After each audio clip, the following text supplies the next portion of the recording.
Hello everyone, मैं अरुण कुमार यादव। अब तक हम लोग मैथ पूरा चैप्टर 1 से लेकर के 14 तक कंप्लीट कर चुके हैं, 10th का मैथमेटिक्स। इस सीरीज में हम लोग स्टार्ट करने वाले हैं क्या, PYQ यानी प्रीवियस ईयर क्वेश्चन का सीरीज स्टार्ट किए हैं, जिसमें हम इस वीडियो में देखेंगे 2025 के PYQ मैथ का सारा क्वेश्चन 1 से लेकर 100 तक। 1 से लेकर 100 तक MCQ कितना क्वेश्चन पूछा जाता है, MCQ क्वेश्चन पूछा जाता है 1 से लेकर के 100 तक। इन टोटल 100 क्वेश्चन होता है, जिसमें 50 क्वेश्चन का आंसर देना होता है। लेकिन हम 5 साल का टारगेट किए हैं, या 6 साल का, 19 से लेकर के 25 तक सारा क्वेश्चन, एक एक क्वेश्चन को डिटेल में हम एक्सप्लेन करेंगे। यानी टोटल 600 क्वेश्चन होगा। तो इस सीरीज में 600 क्वेश्चन को आपको बताने वाले हैं। आइए क्वेश्चन को शुरू करते हैं। क्वेश्चन पहला है, बिंदु 8 साइन 60 डिग्री 0 तथा बिंदु 0 8 cos 60 डिग्री के बीच की दूरी ज्ञात कीजिए। ये किसका है? दूरी सूत्र का यूज करके हम इसको बना सकते हैं। दूरी सूत्र क्या होता है, देखिए, एक पॉइंट दिया हुआ है A, एक पॉइंट है B, इन दोनों को मिला दीजिए, इसका दूरी हो जाएगा AB। इसका कोऑर्डिनेट है, मान लीजिए x1 y1, इसका क्या है x2 y2। तो इसका जो दूरी है AB, इसका फॉर्मूला होता है, इसको दूरी सूत्र बोलते हैं। क्या होता है? x2 माइनस x1 का whole square plus y2 minus y1 का होल स्क्वायर, यही मेरा फॉर्मूला होता है। तो इसी फॉर्मूला पुट करेंगे, मेरा आंसर आ जाएगा। तो इसको मान लीजिए A, इसको मान लीजिए B, लेकिन साइन कॉस का फॉर्म में दिया हुआ, इसलिए हम इसको तोड़ेंगे। तो क्या हो जाएगा? 8 साइन 60 कितना होता है? 8 इंटू साइन 60 होता है √3/2, और क्या है? 0 है, तो कॉमा हो जाएगा 0। और B क्या है? 0,8 cos 60, तो cos 60 होता है कितना? 8 इंटू cos 60 हो जाएगा 1/2। तो क्या हो जाएगा? पॉइंट। अब देखिए, पॉइंट हो जाएगा 2 से कटेगा 8, 4 मरतबा, तो हो जाएगा 4√3,0। और ये क्या हो जाएगा? B 0,2 से काट देंगे 4 मरतबा, तो कितना हो जाएगा? 4। अब आराम से आप AB यहाँ से निकाल सकते हैं दूरी सूत्र का यूज करके। क्या? x2 minus x1, x2 minus x1, 0 minus 4√3 का whole square plus y2 minus y1, 4 minus 0 का होल स्क्वायर, 4 माइनस 0 का होल स्क्वायर, नहीं होगा। अब देखिए क्या हो जाएगा। अब हो जाएगा 0 माइनस 4√3, यानी 4√3 का स्क्वायर, तो कितना हो जाएगा? 16, और √3 का स्क्वायर कितना होता है? 3। अब देखिए 4 माइनस 0 का स्क्वायर, 4 का स्क्वायर, तो कितना हो जाएगा? 16। क्या हो जाएगा? रूट में आ जाएगा। ठीक है। अब देखिए, अब क्या हो जाएगा? यहाँ से 16 कॉमन ले लेंगे, तो क्या हो जाएगा? जैसे 16 कॉमन लेंगे तो 3 + 1 हो जाएगा, 3 + 1 हो जाएगा। अब ध्यान दीजिए क्या आ जाएगा, ये आ जाएगा 16 इंटू 4। अब यहाँ से ध्यान दीजिएगा, तो ये आ जाएगा 16 को लिख सकते हैं 4 का स्क्वायर, है 2 को लिख सकते हैं 2 का स्क्वायर। तो यहाँ से क्या बाहर आ जाएगा? यहाँ से बाहर आ जाएगा एक 4 और एक 2, कितना आ जाएगा? 8। आंसर कौन है मेरा? ऑप्शन ए मेरा आंसर हो जाएगा। आइए चलते हैं नेक्स्ट क्वेश्चन पे। नेक्स्ट क्या है? क्वेश्चन नंबर 2 लिखा है, O यानी 0 0 मूल बिंदु है तथा बिंदु P यानी P के निर्देशांक कितना दिया हुआ है? x y दिया हुआ, तो OP के दूरी ज्ञात करना है। तो क्या करेंगे? यहाँ पे पहले तो O लिख दीजिए, तो क्या है? 0 0 है। अब यहाँ पे क्या है? P है। P क्या दिया हुआ है? x, y, ये दिया हुआ है, दोनों को मिला दीजिए। यही OP डिस्टेंस हमसे पूछ रहा है, तो क्या होता है? x2 माइनस x1 यानी x माइनस 0 का whole square, x2 minus x1 यानी x माइनस 0 का whole square, y2 minus y1 यानी y माइनस 0 का होल स्क्वायर, y माइनस 0 का होल स्क्वायर। तो क्या हो जाएगा? ये हो जाएगा √x² प्लस y²। इसमें कौन सा ऑप्शन आपको मैच कर रहा है? देखिए, ऑप्शन बी, यही मेरा आंसर हो जाएगा। अब क्वेश्चन 3 में चलते हैं। देखिए क्या बोल रहा है, y अक्ष से बिंदु 12 14 की दूरी क्या है? तो इसके लिए क्या करेंगे? पहले आइए इसे कोऑर्डिनेट सिस्टम को समझा देते हैं। तो क्या है? x, ये हो जाएगा x एक्सिस, और ये हो जाएगा y एक्सिस यानी y डैश। देखिए 12 14 दिया है, तो 12 इस साइड मान लीजिए यहाँ पे आ गया, और 14 मान लीजिए यहाँ पे आ गया। अब क्या करेंगे? इसको मिलाएंगे इस बिंदु को, तो क्या हो जाएगा? यही मेरा बिंदु है 12,14। अब बोल रहा है कि y अक्ष से कितना दूरी है इस बिंदु का, तो y अक्ष से जो दूरी है यही दूरी होगा ना। तो यही दूरी तो है, यही दूरी 12 है, लेकिन वाई एक्स से दूरी क्या हो जाएगा, 12 हो जाएगा। यही तो है, 12 12 सारा 12 हो जाएगा। आंसर कौन सा हो जाएगा, आंसर ए हो जाएगा मेरा। आइए नेक्स्ट क्वेश्चन पे चलते हैं। क्वेश्चन नंबर 4 देखिए, बोल रहा है कि बिंदु -6 और -8 की कोटि क्या है। अब देखिए कोटि क्या होता है, कोटि होता है तो पहले देख लीजिए क्या होता है। जब भी किसी हम बिंदु को लिखते हैं तो कैसे लिखते हैं, कोई बिंदु को हम लिखते हैं, पहला होता है एक्स का निर्देशांक, फिर होता है वाई का निर्देशांक। अब एक्स को ही बोलते हैं भुज और वाई को बोलते हैं क्या, कोटि।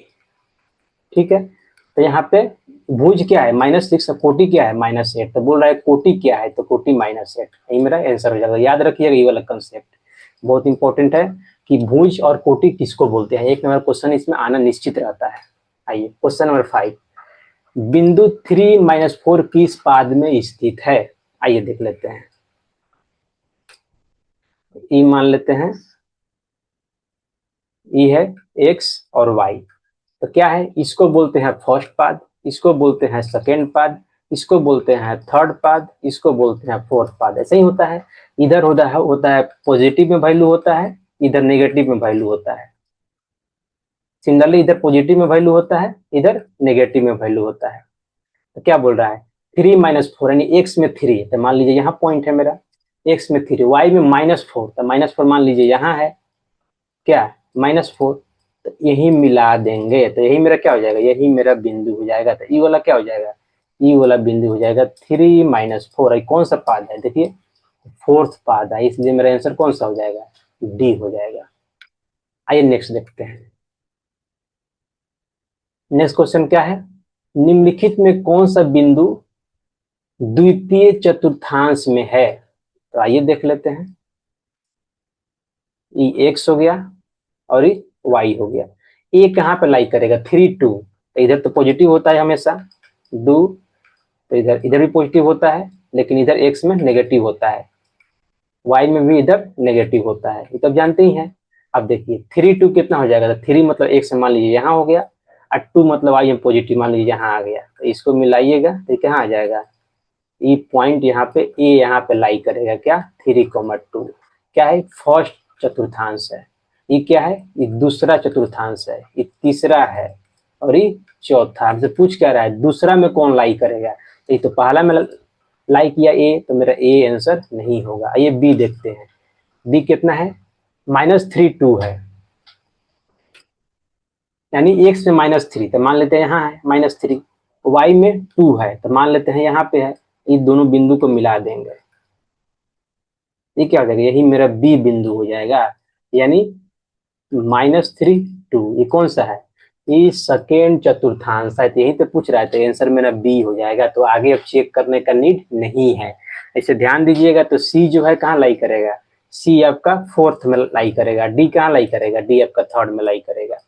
तो ऑप्शन मेरा डी ही मेरा आंसर होगा। जब भी आपका आंसर मिल जाए तो आपको आगे उसमें और कुछ ऑप्शन को चेक करने का नीड नहीं होता है, क्योंकि इसमें एक ही ऑप्शन सही होता है हमेशा।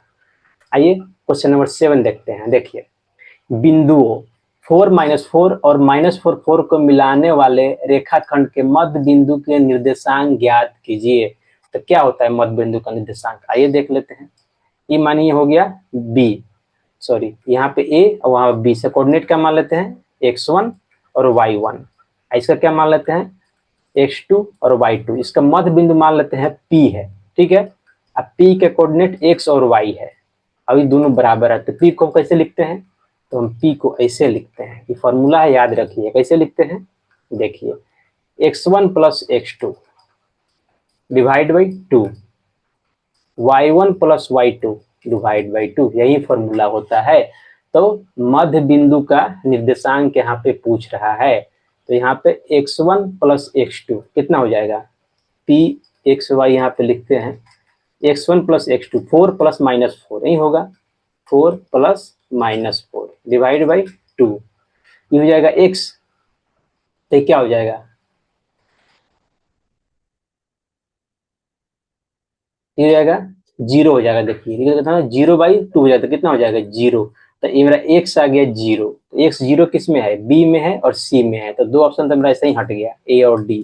x कितना आ गया मेरा x इक्वल टू आ गया 0 और y इक्वल टू देखिए y1 प्लस y2, तो y इक्वल टू क्या हो जाएगा y1 प्लस y2 यानी -4 प्लस 4 डिवाइड बाई 2, -4 प्लस 4 ये भी 0 हो जाता है, क्या जाएगा ये भी 0 हो जाएगा, तो y भी मेरा 0 हो जाएगा। आंसर क्या हो गया 0,0, तो ऑप्शन बी यही मेरा आंसर हो जाएगा। उम्मीद करते हैं आपको समझ में आएगा, नहीं तो डायरेक्ट अब यहाँ पुट कीजिएगा तो बात सेम ही होगा। आइए नेक्स्ट में चलते हैं। क्वेश्चन नंबर 8 बोल रहा है कि रेखाखंड ए बी के मध्य बिंदु 2,4 है और बिंदु ए के नियामक 5 और 7 है, तो बिंदु बी ज्ञात कीजिए। देखिए क्या यहाँ पर बोला है, यहाँ पे बोला है मान लीजिए ए है, ए के बिंदु के ए है और बी है, इसका मध्य बिंदु मान लेते हैं पी है, क्या मध्य बिंदु, और मध्य बिंदु का निर्देशांक दिया हुआ कितना 2 और 4 दिया हुआ है, 2,4, और ए का दिया हुआ कितना 5 और 7। बी, अब बी का पूछ रहा है, बी का पूछ रहा है यानी x कॉमा, या इसको मान लेते हैं x2 y2 मान लेते हैं, x2 y2 क्या पूछ रहा है, तो फॉर्मूला क्या होता है, जब भी कोई मध्य बिंदु का निर्देशांक निकालना होता है तो यही फॉर्मूला होता है, x1 plus x2 divide by 2, y1 plus y2 divide by 2, यही फॉर्मूला होता है। अब देखिए यहाँ पे दिया हुआ है क्या, p का निर्देशांक दिया हुआ है क्या 2,4 है, x1 प्लस x2 यानी 5 plus x2, 5 plus x2 divide by 2। अब देखिए क्या है y1 प्लस y2 यानी 7 प्लस y2, तो 7 प्लस y2 डिवाइड बाई 2। यहाँ से क्या करेंगे, यहाँ से हम करेंगे क्या, ये वाला x को कर देंगे बराबर x से और y से कर देंगे y से बराबर, क्योंकि दोनों तो एक ही चीज है, कोऑर्डिनेट है। आइए इसको बराबर करते हैं, तो क्या लिखेंगे, इसको क्रॉप कर लेते हैं, नेक्स्ट पेज में चलते हैं।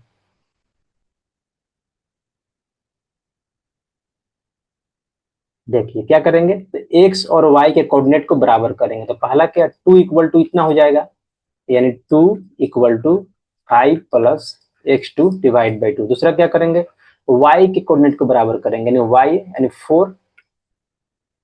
4 equal to 7 plus y2 divide by 2, यही होगा। अब देखिए 2 को इसे लगेंगे तो क्या जाएगा गुना हो जाएगा, 2 गुना 2 हो जाएगा 5 प्लस x2, यहाँ क्या हो जाएगा, ये हो जाएगा 4, उधर हो जाएगा 5 प्लस x2, 5 इधर आएगा तो माइनस में हो जाएगा, यानी 4 माइनस 5 इक्वल टू x2, यहाँ से क्या आ जाएगा -1 आ जाएगा मेरा x2, x2 क्या आ गया -1 आ गया। अब देखिए यहाँ से y2 निकल जाएगा, 2 इधर डिवाइड में जाकर मल्टीप्लाई में जाएगा, तो 4 गुना 2 हो जाएगा, 7 प्लस y2 हो जाएगा, ये हो जाएगा 8, 7 इधर प्लस है, इधर आकर माइनस हो जाएगा, ये जाएगा y2, क्या आ जाएगा यहाँ पे 1 आ गया, तो क्या हो गया y2, तो y2 का आ गया मेरा 1। तो यहाँ से क्या लिख सकते हैं, यहाँ से b पॉइंट मेरा आ गया x2 y2 कितना आ गया -1,1। अब आंसर देख लीजिए -1,1 कौन है, आंसर डी, यही आपका आंसर हो गया। नेक्स्ट में चलते हैं, क्वेश्चन 9। ये सारा क्वेश्चन कहाँ है, सारा क्वेश्चन पूछा हुआ है आपका एग्जाम में, ऐसे ही नहीं आपको दिया जा रहा है।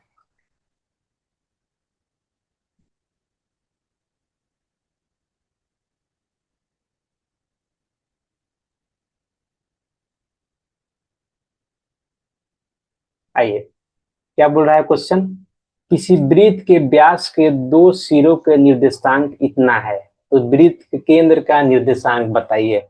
अब ध्यान दीजिए, मान लीजिए एक वृत्त है, इसका 2 सिरा का निर्देशांक दिया हुआ है, तो इसको मान लेते हैं ए बी, वृत्त का व्यास है क्या ए बी है, तो ए का कितना दिया हुआ है 10-6, क्या है 10-6।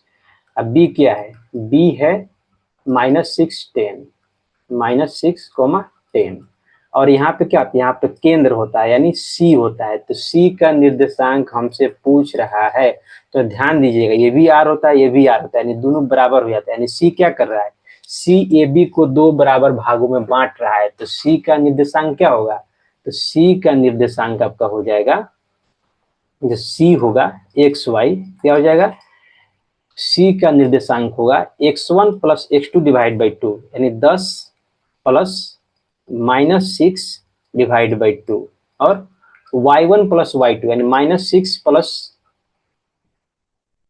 -6 + 10, -6 + 10 डिवाइड बाई 2। ये क्या हो जाएगा यहाँ से, ये देखिए 10 - 6 कितना हो जाएगा 4 डिवाइड बाई 2। अब -6 + 10 कितना हो जाएगा 4 डिवाइड बाई 2। ये क्या हो जाएगा, ये हो जाएगा 2,2। तो यही हो जाएगा मेरा केंद्र का निर्देशांक, क्या हो जाएगा 2,2, क्योंकि दो बराबर भागों में बांट रहा है। तो ऑप्शन डी मेरा सही आंसर होगा क्वेश्चन नंबर 9 का। आइए नेक्स्ट में चलते हैं, क्वेश्चन नंबर 10।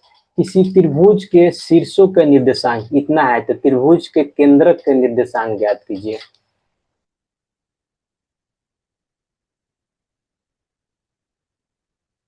क्वेश्चन क्या बोल रहा है, यदि किसी त्रिभुज के शीर्षों के निर्देशांक दिया हुआ है तो त्रिभुज के केंद्रक के निर्देशांक पूछ रहा है। आइए इसको देख लेते हैं। मानिए ये त्रिभुज है, त्रिभुज ए बी सी, इसका दिया हुआ है क्या कोऑर्डिनेट x1, y1 मान लेते हैं, x2, y2, सी क्या है x3, y3 मान लेते हैं। केंद्रक सी ऐसा कोऑर्डिनेट क्या है x, y है। तो हमेशा जो केंद्रक का निर्देशांक होता है, किसी त्रिभुज के केंद्रक का, किसी त्रिभुज का जो केंद्रक होता है यानी सी, उसका निर्देशांक होता है, देखिए तीनों भुजा के एक्स कोऑर्डिनेट को जोड़ दीजिए, x1, x2 plus x3 divide by 2 और y1 plus y2 plus y3 divide by 2। यही क्या होता है, यही मेरा केंद्रक होता है। ये फॉर्मूला है, इसको आप याद रखिएगा। अब देखिए, अब क्या करते हैं, अब इसके केंद्रक का निर्देशांक निकालते हैं। मेरा क्या सी एक्स वाई निकालना है हमको। अब देखिए तीनों को जोड़ देंगे, एक्स कोऑर्डिनेट 4, 0, 5।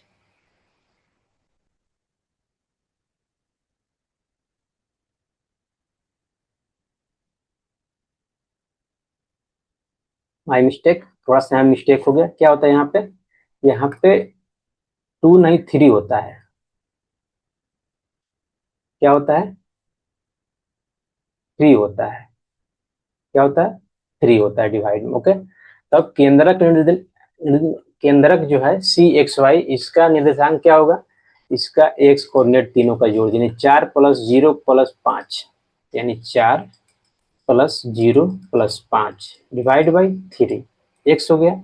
वाई देखिए 6 + 4 + 5, यानी 6 + 4 + 5 डिवाइड बाई 3। तो क्या आ जाएंगे, देखिए 5, 4, 9 डिवाइड बाई 3। ये क्या आ जाएगा 6, 4, 10 5, सॉरी कॉमा होगा यहाँ पे, 6, 4, 10 5, 15, 15/3। तो क्या आ जाएगा, ये आ जाएगा 3, 3, 9, 3, 5, 15, यानी 3, 5 मेरा आंसर हो जाएगा। तो 3, 5 कौन सा आंसर है, डी है। तो ऑप्शन डी मेरा इसका सही आंसर होगा। अब देखिए 11 नंबर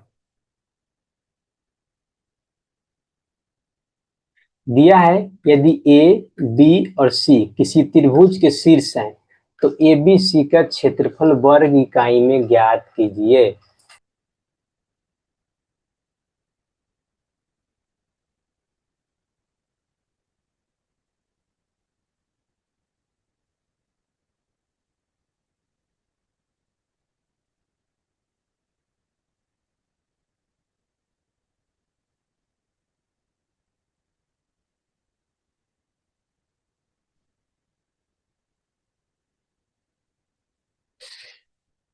देखिए तो क्वेश्चन नंबर 11 क्या है, ए दिया हुआ है, बी दिया हुआ है, सी दिया हुआ है, किसी त्रिभुज के शीर्ष है। ए बी सी क्या है, किसी त्रिभुज के शीर्ष है। तो ज्ञात करना है ए बी सी का क्षेत्रफल। तो देखिए जब भी कोऑर्डिनेट दिया रहे, निर्देशांक दिया रहे, तो उसका क्षेत्रफल निकालने का फॉर्मूला क्या होता है, ई वाला फॉर्मूला होता है। ई वाला फॉर्मूला आप याद रखेंगे हमेशा। क्या होता है 1/2, इसको मॉड्यूल बोलते हैं, क्या बोलते हैं मोड बोलते हैं। यानी इसका मतलब इसके अंदर जो भी आएगा हमेशा पॉजिटिव आएगा, नेगेटिव नहीं होगा, इससे बाहर निकल गया। ठीक है, x1 y2 - y3 plus x2 y3 - y1 plus x3 y1 - y2। ये क्या होता है, ये फॉर्मूला होता है। क्या करेंगे हम, अब इस त्रिभुज के कोऑर्डिनेट पर इसको रख देंगे। तो ये क्या हो जाएगा मेरा यहाँ पे, ए यहाँ पे मेरा हो जाएगा 0,1, बी क्या हो जाएगा 0,5, और सी क्या हो जाएगा, सी हो जाएगा मेरा 3,4। तो यहाँ पे पुट कीजिए, देखिए क्या आ रहा है, क्या आएगा तो 1/2 मोड है x1 कितना है देखिए 0 है, तो 0 कमा कुछ भी रखिए y2 minus y3 plus x2 क्या है देखिए ये भी 0 है, 0 कमा कुछ भी रखिए क्या आ जाएगा 0 ही आएगा अंदर, इसीलिए हम अंदर वाला को नहीं पुट कर रहे हैं, ठीक है। प्लस x3 कितना है देखिए यहाँ पे 3 है, तो इसका वैल्यू पुट कर देंगे, क्या इसको y1 माइनस y2 ही रहने दीजिए थोड़ा देर के लिए, ये हम मोड हो जाएगा, ठीक है। अब देखिए क्या हो जाएगा, ये ई वाला टर्म 0, ई वाला टर्म 0, तो क्या बच गया मेरा, बच गया 1/2 mode 3 coma y1 minus y2, तो y1 कितना है देखिए y1 देखिए यहाँ पे 1 है और y2 कितना है 5 है, तो 1 माइनस 5 नहीं होगा, मोड निकलेगा 1/2, तो क्या हो जाएगा 3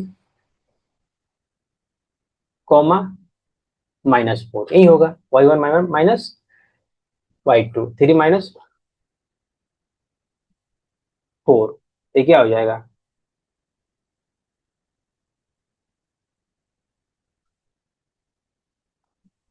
तो ई हो जाएगा 1/2, पॉजिटिव आ जाएगा कितना 12, जिसे कट जाएगा 6, कितना आ जाएगा 6 यूनिट, यानी 6 यूनिट स्क्वायर वर्ग इकाई में जो दिया है, कितना आंसर हो जाएगा मेरा, ऑप्शन सी मेरा आंसर हो जाएगा। तो इस फॉर्मूला को आप कंठस्थ करके याद रखें कि जब भी त्रिभुज के तीनों भुजा का निर्देशांक दिया रहे तो इस फॉर्मूला से हम उसका एरिया आराम से निकाल सकते हैं। चलते हैं नेक्स्ट क्वेश्चन पे। नेक्स्ट क्वेश्चन क्या है, क्वेश्चन नंबर 12 है।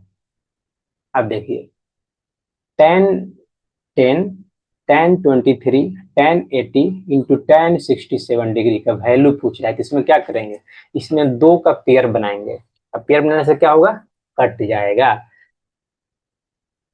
10 और 80 कितना होता है 90, और 23 प्लस 67 कितना होता है 90, तो दोनों का हम पेयर बनाएंगे, आइए बनाते हैं। क्यों बनाएंगे वो भी बताने वाले हैं। 10 10 डिग्री और 10 80 डिग्री मल्टीप्लाई में तो हम कैसा भी लिख देंगे, उससे कोई दिक्कत नहीं होगा, तो हो जाएगा 10 23 और हो जाएगा 10 60 डिग्री।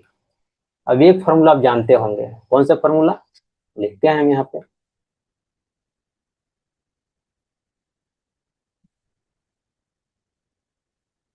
कॉट 90 माइनस थीटा क्या होता है, ई होता है tan थीटा।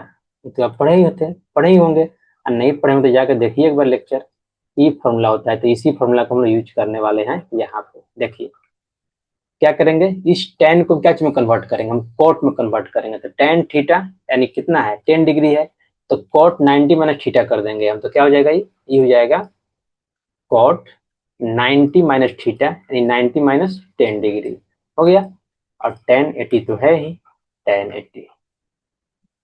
अब देखिए यहाँ क्या हो जाएगा, इसको भी वैसे ही करेंगे, इसको कॉट में कन्वर्ट करेंगे, तो ये जाएगा कॉट 90 डिग्री माइनस 23 डिग्री हो जाएगा, और 10 60 डिग्री तो ये वाला रहेगा ही।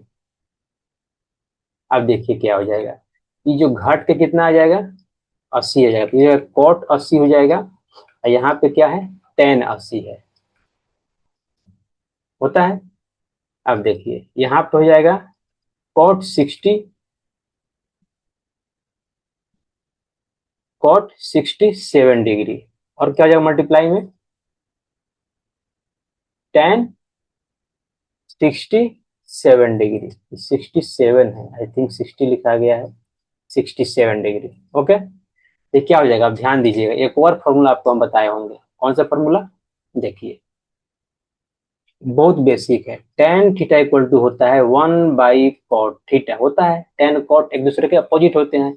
अब cot को उस साइड लेके जाइए तो क्या हो जाएगा, ये हो जाएगा tan theta cot theta equal to 1, यानी tan थीटा और cot थीटा, tan cot को मल्टीप्लाई करेंगे तो हमेशा 1 आता है, जब उसका एंगल हमेशा बराबर है। तो यहाँ ध्यान दीजिए, यहाँ एंगल लिख रहे हैं 80 80 है, क्या है tan और cot है, तो क्या आ जाएगा, ये इसका वैल्यू 1 आ जाएगा, ये पूरा का वैल्यू। यहाँ देखिए कॉट 60 10 60, तो क्या आ जाएगा, इसका वैल्यू भी 1 आ जाएगा, तो 1 गुना 1 कितना आ जाएगा 1, ऑप्शन बी मेरा इसका सही आंसर होगा। आइए नेक्स्ट चलते हैं, क्वेश्चन नंबर 23। देखिए दो समरूप त्रिभुजों के क्षेत्रफलों का अनुपात इतना है, तो इनकी संगत भुजाओं का अनुपात ज्ञात कीजिए। आइए इसका एक इंपॉर्टेंट फॉर्मूला हम आपको लिखवा देते हैं।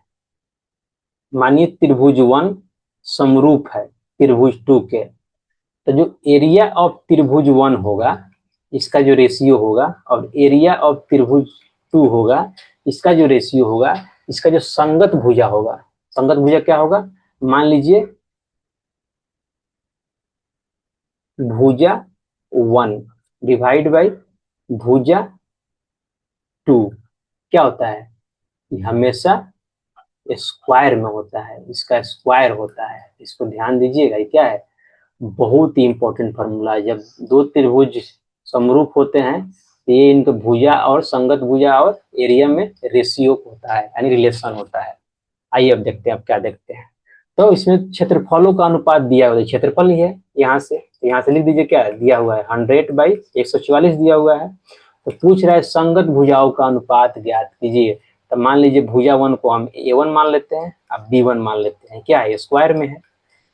अब स्क्वायर इस साइड आएगा तो क्या हो जाएगा, रूट में हो जाएगा, यानी 100/144। ये क्या आ जाएगा, A1/B1। तो यहाँ से हम क्या लिख सकते हैं, यहाँ से लिख सकते हैं 100 का जो रूट हो जाएगा तो इसको 100 का स्क्वायर लिख देंगे, 144 यानी 12 का स्क्वायर हो जाता है। तो यहाँ से क्या बाहर आ जाएगा, यानी A1/B1 है, तो यहाँ से क्या बाहर आएगा, यहाँ से बाहर आ जाएगा 10/12। क्या हो जाएगा ये, A1/B1। इसलिए हम लिख सकते हैं A1:B1 इक्वल टू 10×12, यानी 10×12 कौन हो जाएगा, ये आंसर होगा। 12×10 नहीं, 10×12, ध्यान दीजिएगा, 10:12 वाला मेरा आंसर हो जाएगा। जस्ट यहाँ पे मैं रूट कर दिए तो क्या हो जाएगा, ये 100 का स्क्वायर, 100 का रूट कितना होता है 10, 144 से कितना होता है 12, यानी 10:12। ऑप्शन सी होगा डायरेक्ट। 14 देखिए, 14 नंबर क्वेश्चन, किसी वृत्त को दो अलग बिंदुओं पर प्रतिच्छेदित करने वाली रेखा को कहते हैं, क्या कहते हैं, आइए देखते हैं। पहले एक त्रिभुज है, दो बिंदु मान लीजिए ए और बी, दो बिंदु पर प्रतिच्छेद कर रहा है, इसको क्या बोलेंगे, ए बी यहाँ पे जीवा है, क्या है, जीवा है। और ये भी क्या है, एक रेखा खंड है। लेकिन जब हम ऐसे बोल दे, रेखा बोल दें, तो यहाँ पे सी और डी क्या हो जाएगा, यहाँ पे सी डी एक प्रतिच्छेदी रेखा हो जाएगा, क्या हो जाएगा, प्रतिच्छेदी रेखा हो जाएगा। जब रेखा की बात होगा तो प्रतिच्छेदी होगा। ध्यान दीजिएगा, ये भी दो वृत्त को दो जगह पे काट रहा है, ये भी वृत्त को दो जगह पे काट रहा है, लेकिन जीवा होता है एक रेखा खंड होता है, प्रतिच्छेदी रेखा एक रेखा होता है। तो क्या बोल रहा है, दो अलग बिंदुओं पर प्रतिच्छेदित करने वाली रेखा को क्या बोलते हैं, हमेशा छेदक रेखा बोलते हैं, इसको जीवा नहीं बोलेंगे, ठीक है। स्पर्श रेखा तो होगा ही नहीं। स्पर्श रेखा क्या होता है कि जो बिंदु को किसी एक पॉइंट पर लेकर गुजर जाए उसको क्या बोलते हैं, स्पर्श रेखा बोलते हैं। ये स्पर्श रेखा भी नहीं है। ऑप्शन क्या हो जाएगा मेरा, ऑप्शन बी मेरा सही आंसर हो जाएगा। आइए चलते हैं नेक्स्ट में।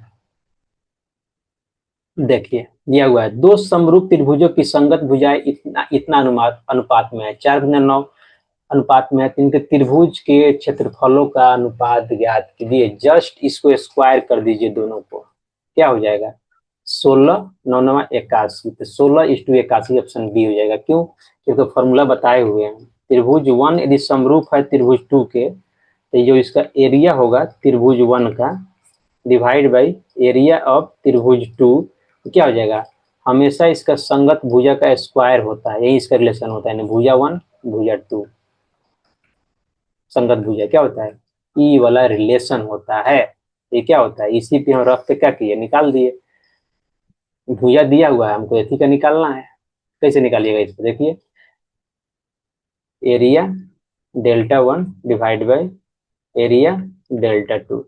भुजा का रेशियो दिया है कितना, 4:9 दिया हुआ है, तो 4/9 स्क्वायर कितना हो जाएगा, 16/81। इसमें क्या लिख सकते हैं, 16:81, यही ना ऑप्शन बी है मेरा, वही तो लिखे हैं। नेक्स्ट में चलते हैं, क्वेश्चन नंबर 16 दिया हुआ है, त्रिभुज ए बी सी समरूप है त्रिभुज डी ई एफ के, ठीक है, तथा बी सी 3 सेंटीमीटर है, ई एफ 4 सेंटीमीटर है।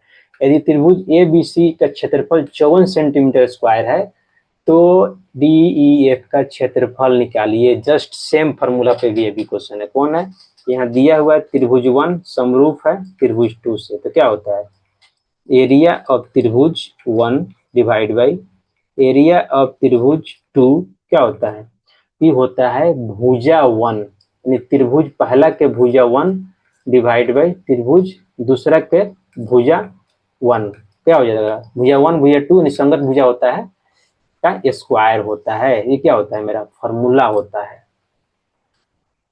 अब इसी पे जस्ट पुट कर दीजिए, आपका आंसर आ जाएगा। आइए कैसे पुट करते हैं, देखिए ए बी सी का एक भुजा दिया हुआ है 3 और डी ई एफ का एक भुजा दिया हुआ है क्या है 4 दिया हुआ है। जस्ट इन्हीं का हमको रेशियो कर देना है। तो क्या हो जाएगा, डेल्टा 1 डिवाइड बाई डेल्टा 2 यानी B C by E F. दोनों त्रिभुज का एक एक भुजा है, इसका स्क्वायर कर देंगे तो बी सी कितना है 3, ई एफ कितना है 4, तो क्या हो जाएगा ये ई हो जाएगा 9/16। 9/16 हो गया। अब देखिए डेल्टा 1 किसको माने हम, ए बी सी को माने हैं। तो यहाँ पे ए बी सी का क्षेत्रफल दिया हुआ है कितना 54 दिया हुआ है, तो 54 लिख देंगे 54। और डेल्टा 2 तो नीचे रहेगा, डेल्टा 2 हमको निकालना है, तो डेल्टा 2 को उस साइड लेके चल जाएंगे, ठीक है। तो क्या हो जाएगा 54 और 16 इधर आएगा तो मल्टीप्लाई में हो जाएगा, 9 आएगा तो डिवाइड में हो जाएगा, इधर आ जाएगा डेल्टा 2। तो 9×6 = 54, क्या जाएगा 6×16, 16×5 96, क्या आंसर हो जाएगा 96 सेंटीमीटर स्क्वायर। डेल्टा 2 क्या आ गया मेरा 96 सेंटीमीटर स्क्वायर। यही मेरा आंसर हो गया। तो ये बहुत ही इंपॉर्टेंट फार्मूला है, हम चाहेंगे कि इसको आप याद रखें। इसी में 2025 में हम इस पर हम कितना क्वेश्चन देख लिए, अब तक हम लोग 3 क्वेश्चन देख लिए, 3 या 4 क्वेश्चन देख लिए सेम फार्मूला पे। आइए क्वेश्चन नंबर 17 को देखते हैं। दिया है किसी त्रिभुज में ए 90 डिग्री है, बी सी 13 है, ए बी 12 डिग्री है, तो ए सी का मान ज्ञात करना है। ये पहले त्रिभुज बना लेते हैं। तो क्या है ए पे 90 डिग्री बोल रहा है, यानी एक समकोण त्रिभुज है ये। इसको मान लेते हैं ए कितना है 90 डिग्री है।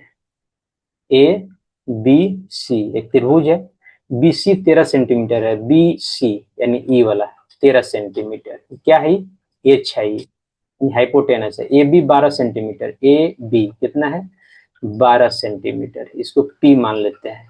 ए सी पूछ रहा है यानी इसको बी मान लेते हैं। तो क्या हो जाएगा पाइथागोरस प्रमेय लगा देंगे सीधा। तो पाइथागोरस प्रमेय क्या होता है, पाइथागोरस प्रमेय होता है H square equal to P square plus B square. अब देखिए एच कितना दिया हुआ है 13, तो क्या लिख देंगे 13 का स्क्वायर इक्वल टू पी कितना दिया हुआ है 12, तो 12 का स्क्वायर प्लस बी का स्क्वायर, बी तो निकालना है हमको। तो क्या हो जाएगा ये 169 इक्वल टू 144 यानी 12 का स्क्वायर प्लस बी स्क्वायर। अब 169 इधर आएगा, 144 आएगा तो माइनस में हो जाएगा, कितना आ जाएगा ये यहाँ से घटेगा तो 25 आ जाएगा, 25 इक्वल टू बी स्क्वायर। अब 25 पे रूट चढ़ जाएगा, जब स्क्वायर हटेगा तो बी का ये क्या आ जाएगा, इसलिए यहाँ बी कितना आ गया 5 आ गया। तो 5 क्या हो जाएगा सेंटीमीटर में। तो ऑप्शन सी मेरा यहाँ पे सही आंसर होता है। क्या है एक त्रिभुज है जो पाइथागोरस प्रमेय से लगा के इस क्वेश्चन को सोल्व कर सकते हैं आसानी से, समकोण त्रिभुज है एक। अब देखिए 18 नंबर क्वेश्चन, त्रिभुज D E F P Q R में दिया है D equal to Q R equal to E, तो निम्नलिखित में कौन सही है। अब देखिए पहले दो त्रिभुज बनाइए, त्रिभुज ये त्रिभुज का क्वेश्चन है ये, क्या है D E F, D E F. दूसरा क्या है P Q are, P Q are.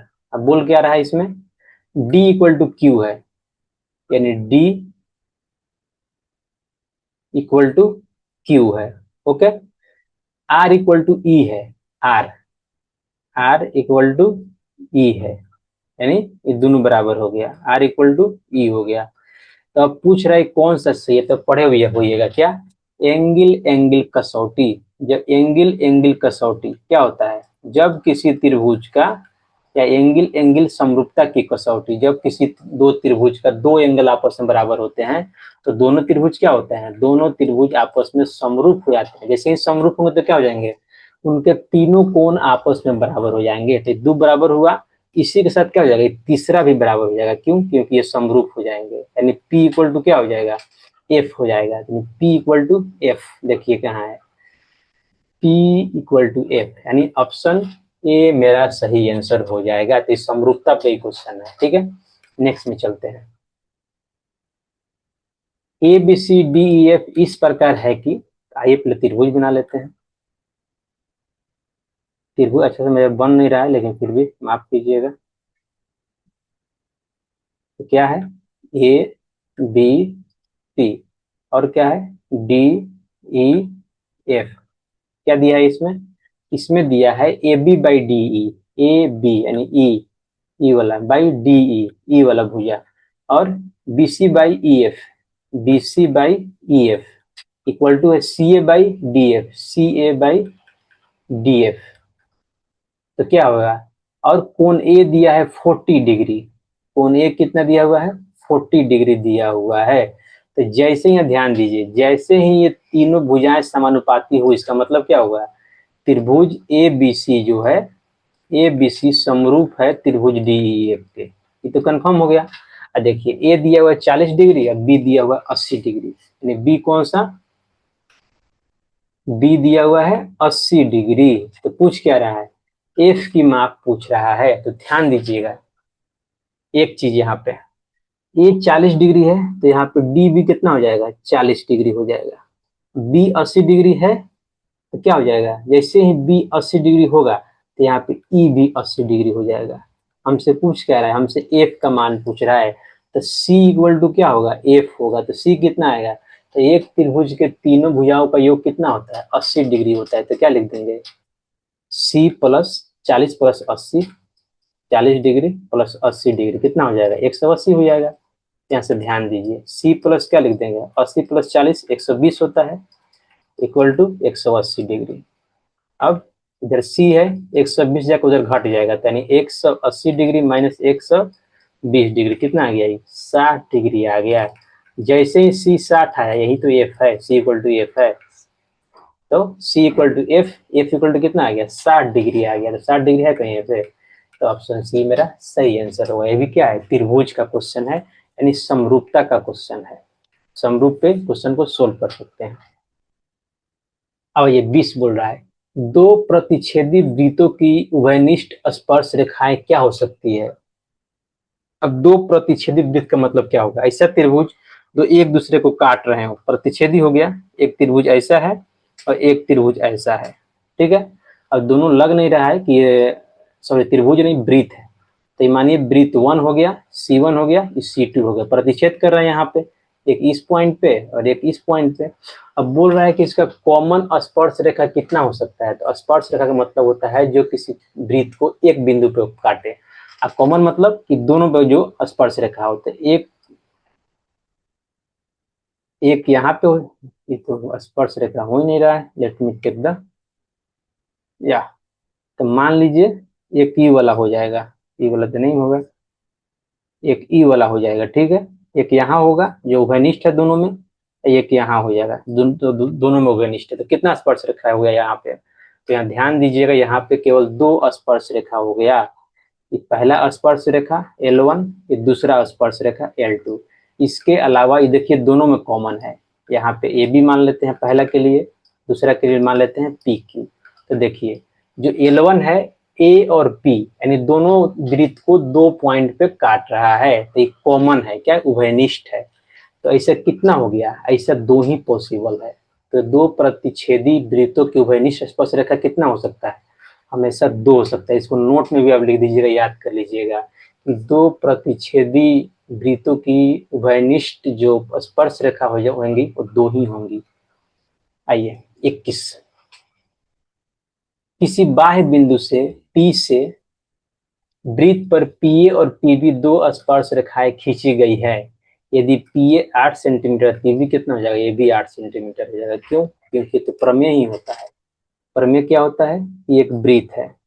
अब मान लेते हैं एक पॉइंट से क्या खींचा गया है, एक पॉइंट से इस पे 2 स्पर्श रेखा खींचा गया है। पहला स्पर्श रेखा है, ये दूसरा स्पर्श रेखा है, ठीक है। पॉइंट पी से 2 स्पर्श रेखा खींचा गया, बोल रहा है ये क्या है, पीए है और ये पीबी है। तो ये क्या होता है, मेरा ये कंडीशन ही होता है। क्या कंडीशन होता है, प्रमेय ही होता है कि बाह्य बिंदु से किसी त्रिभुज पर खींचे गए दोनों स्पर्श रेखा क्या होती है, आपस में बराबर होती है। तो पीए दिया हुआ है कितना, 8 सेंटीमीटर। ये भी कितना हो जाएगा, ये भी 8 सेंटीमीटर हो जाएगा। क्यों, क्योंकि दोनों स्पर्श रेखाएं आपस में बराबर होंगी। तो इस चीज को आप ख्याल रखिएगा और याद रखिएगा। 22 नंबर देखते हैं। यदि पी ए पी बी किसी बाह्य बिंदु से बाह्य बिंदु P से केंद्र O वाले वृत्त पर खींची गई स्पर्श रेखाएं हैं। आइए पहले इनको ले लेते हैं। वृत्त हमसे ड्रॉ क्यों नहीं हो रहा है अच्छा से।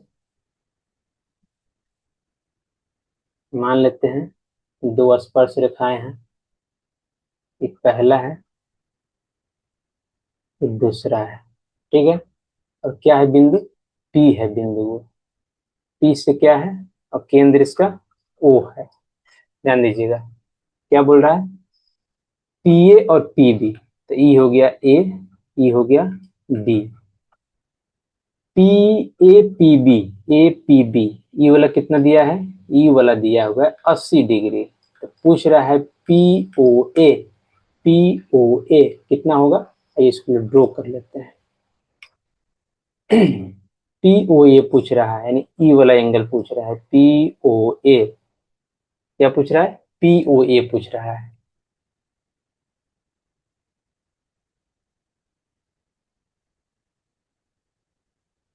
ई वाला एंगल इसमें पूछ रहा है हमसे, पी ओ ए, ई वाला एंगल पूछ रहा है। तो ध्यान दीजिएगा ई वाला एंगल कितना होगा मेरा, 90 डिग्री होगा। क्यों, क्योंकि ये स्पर्श रेखा को मिलाने वाले केंद्र से हमेशा क्या होता है, बिंदु हमेशा लंब होता है। तो ये क्या है, प्रमेय 1 ही है, 90 डिग्री हो गया। और ई वाला एंगल क्या होता है, हमेशा बराबर होता है। दोनों क्योंकि समरूप होते हैं त्रिभुज, दोनों ई वाला त्रिभुज और इसको मिलाइएगा ई वाला त्रिभुज, दोनों समरूप होते हैं। समरूप नहीं, सर्वांगसम होते हैं। समरूप तो छोड़िए, सर्वांगसम होते हैं। लेकिन जो त्रिभुज सर्वांगसम होंगे वो समरूप तो अवश्य होंगे। देखिए तो ये कितना हो जाएगा, ये हो जाएगा 40 डिग्री, ये हो जाएगा 40 डिग्री। क्यों, ये दोनों मिला के 80 डिग्री है। ये 40, ये 90, तो ये कितना हो जाएगा 90 और 40 130, ये हो जाएगा। और टोटल कितना होता है 180 डिग्री। तो 180 डिग्री माइनस 130 डिग्री, तो कितना हो जाएगा, ये हो जाएगा 50 डिग्री। तो ये वाला एंगल कितना हो जाएगा मेरा, 50 डिग्री। तो जो पूछ रहा है कितना है, 50 डिग्री। तो ऑप्शन बी मेरा सही आंसर होगा इसका। ये क्वेश्चन 23 देखते हैं। क्वेश्चन 23 क्या कहता है, वृत्त पर स्थित किसी बिंदु पर खींची गई स्पर्श रेखा स्पर्श बिंदु से होकर जाने वाली त्रिज्या से कौन सा कोण बनाती है। चलिए इसको आइए वृत्त देख लेते हैं। वृत्त हमसे ड्रॉ ही नहीं हो रहा है बढ़िया से। वृत्त ओके, वृत्त पर स्थित किसी बिंदु पर खींची गई स्पर्श रेखा। तो मानिए एक स्पर्श रेखा हम ड्रॉ कर लेते हैं। ये क्या है मेरा, इतना मोटा स्पर्श रेखा, एक स्पर्श रेखा है। ओके, स्पर्श बिंदु से होकर जाने वाली त्रिज्या से कौन सा कोण बनाती है। तो मान लीजिए यहाँ पे एक त्रिज्या है इसका, ठीक है। अब इसको अलग कर लेते हैं। तो मान लेते हैं ए पर क्या है, और ये ओ क्या है, केंद्र है, ये इसका आर है। तो बोल रहा है कि खींची गई स्पर्श रेखा क्या, ई वाला रेखा एल, स्पर्श बिंदु से होकर जाने वाली त्रिज्या से कौन सा कोण बनाती है, यानी ई वाला एंगल पूछ रहा है। इसमें कितना होता है, कि हमेशा 90 डिग्री होता है। ध्यान दीजिएगा स्पर्श बिंदु और केंद्र को मिलाने वाली जो रेखा होती है, स्पर्श रेखा को कितना कोण बनाती है, 90 डिग्री का हमेशा कोण बनाती है। तो ऑप्शन कौन सा होगा, ऑप्शन 90 डिग्री इसमें आंसर होगा। 24 देखिए क्या बोल रहा है, दो वृत्तों की त्रिज्याओं का अनुपात 3:4 है, तो उनके क्षेत्रफलों का अनुपात कितना होगा। आइए देख लेते हैं इसको।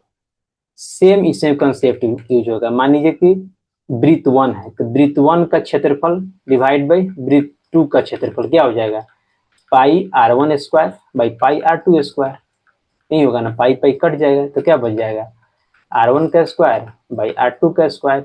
इसको लिख सकते हैं r1 बाई r2 का होल स्क्वायर। तो यहीं पे हम उसको पुट कर देंगे। r1 r2 कितना दिया हुआ है, 3:4 दिया हुआ है। तो 3/4 क्या हो जाएगा, 9/16 हो जाएगा। तो आ गया मेरा क्या यहाँ पे, C1:C2 आ गया मेरा 9:16, 9:16 ऑप्शन सी। तो क्या यहाँ पे सीखे, दो त्रिभुज के क्षेत्रफलों का अनुपात 2 होता है, हमेशा इनके रेडियस के अनुपात के स्क्वायर के बराबर होता है। ठीक है, इसको याद रखिएगा, कंसेप्ट है ये। ठीक है, चलते हैं नेक्स्ट क्वेश्चन में। Question number 25। 42 सेंटीमीटर त्रिज्या वाले वृत्त के उस त्रिज्यखंड का उस त्रिज्यखंड जिसका केंद्रीय कोण 30 डिग्री है का क्षेत्रफल निकालिए। आइए इनको निकालते हैं। पहले तो एक वृत्त बना लें, ठीक है। यहाँ पे दिया हुआ है, क्या दिया हुआ है, ई वाला एंगल थीटा। थीटा कितना दिया हुआ है, थीटा दिया हुआ है 30 डिग्री। यहाँ पे त्रिज्या तो आर है, आर कितना दिया हुआ है, आर इक्वल टू दिया हुआ 42 सेंटीमीटर। पूछ क्या रहा है हमसे, क्षेत्रफल पूछ रहा है इस त्रिज्य खंड का। तो त्रिज्य खंड का क्षेत्रफल फॉर्मूला क्या होता है, तो त्रिज्य खंड के क्षेत्रफल का फॉर्मूला होता है, इसको आप याद कर लीजिएगा, याद नहीं होगा तो क्या होता है, थीटा बटा 360 degree into pi r square. तो इसी पे पुट कर दीजिए, यही तो मेरा फॉर्मूला है। तो थीटा कितना है, यहाँ पे 30 डिग्री है, तो 30 degree divide by 360 degree, 360 degree pi, pi तो रहेगा ही, आर स्क्वायर, आर कितना है 42 है, यानी 42 का स्क्वायर। ये क्या हो जाएगा, ये कट जाएगा, जीरो से जीरो काट देंगे, 3 से काट देंगे 36, कितना 18 दूना 36, हो जाएगा 1/18। पाई को लिख देंगे 22/7, 42 को स्क्वायर को लिख देंगे कितना 42 × 42, तो क्या हो जाएगा 7×6 = 42, 6 से काट देंगे 6×3 = 18, फिर 3 से काट देंगे 42, कितना 3 × 3 = 3×4 = 12, तो क्या बचेगा यहाँ पे बच गया 22 × 14, ये कितना हो जाएगा 14 दूना 28, हाथ में 2, 14 दूना 28, 2 30, यानी 308 सेंटीमीटर स्क्वायर। 14 दूना 28, 2 30, तो ऑप्शन नहीं मैच कर रहा है।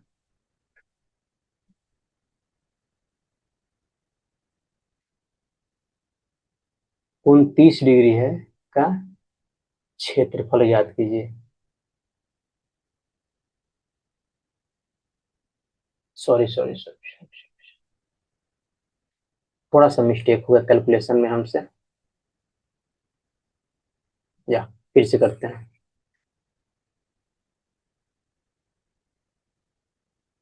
चलो थीटा कितना है 30 डिग्री है, तो 30 डिग्री डिवाइड बाई 360 डिग्री हो जाएगा, इंटू पाई आर स्क्वायर, तो पाई आर कितना है 42 डिग्री, यानी 42 का स्क्वायर।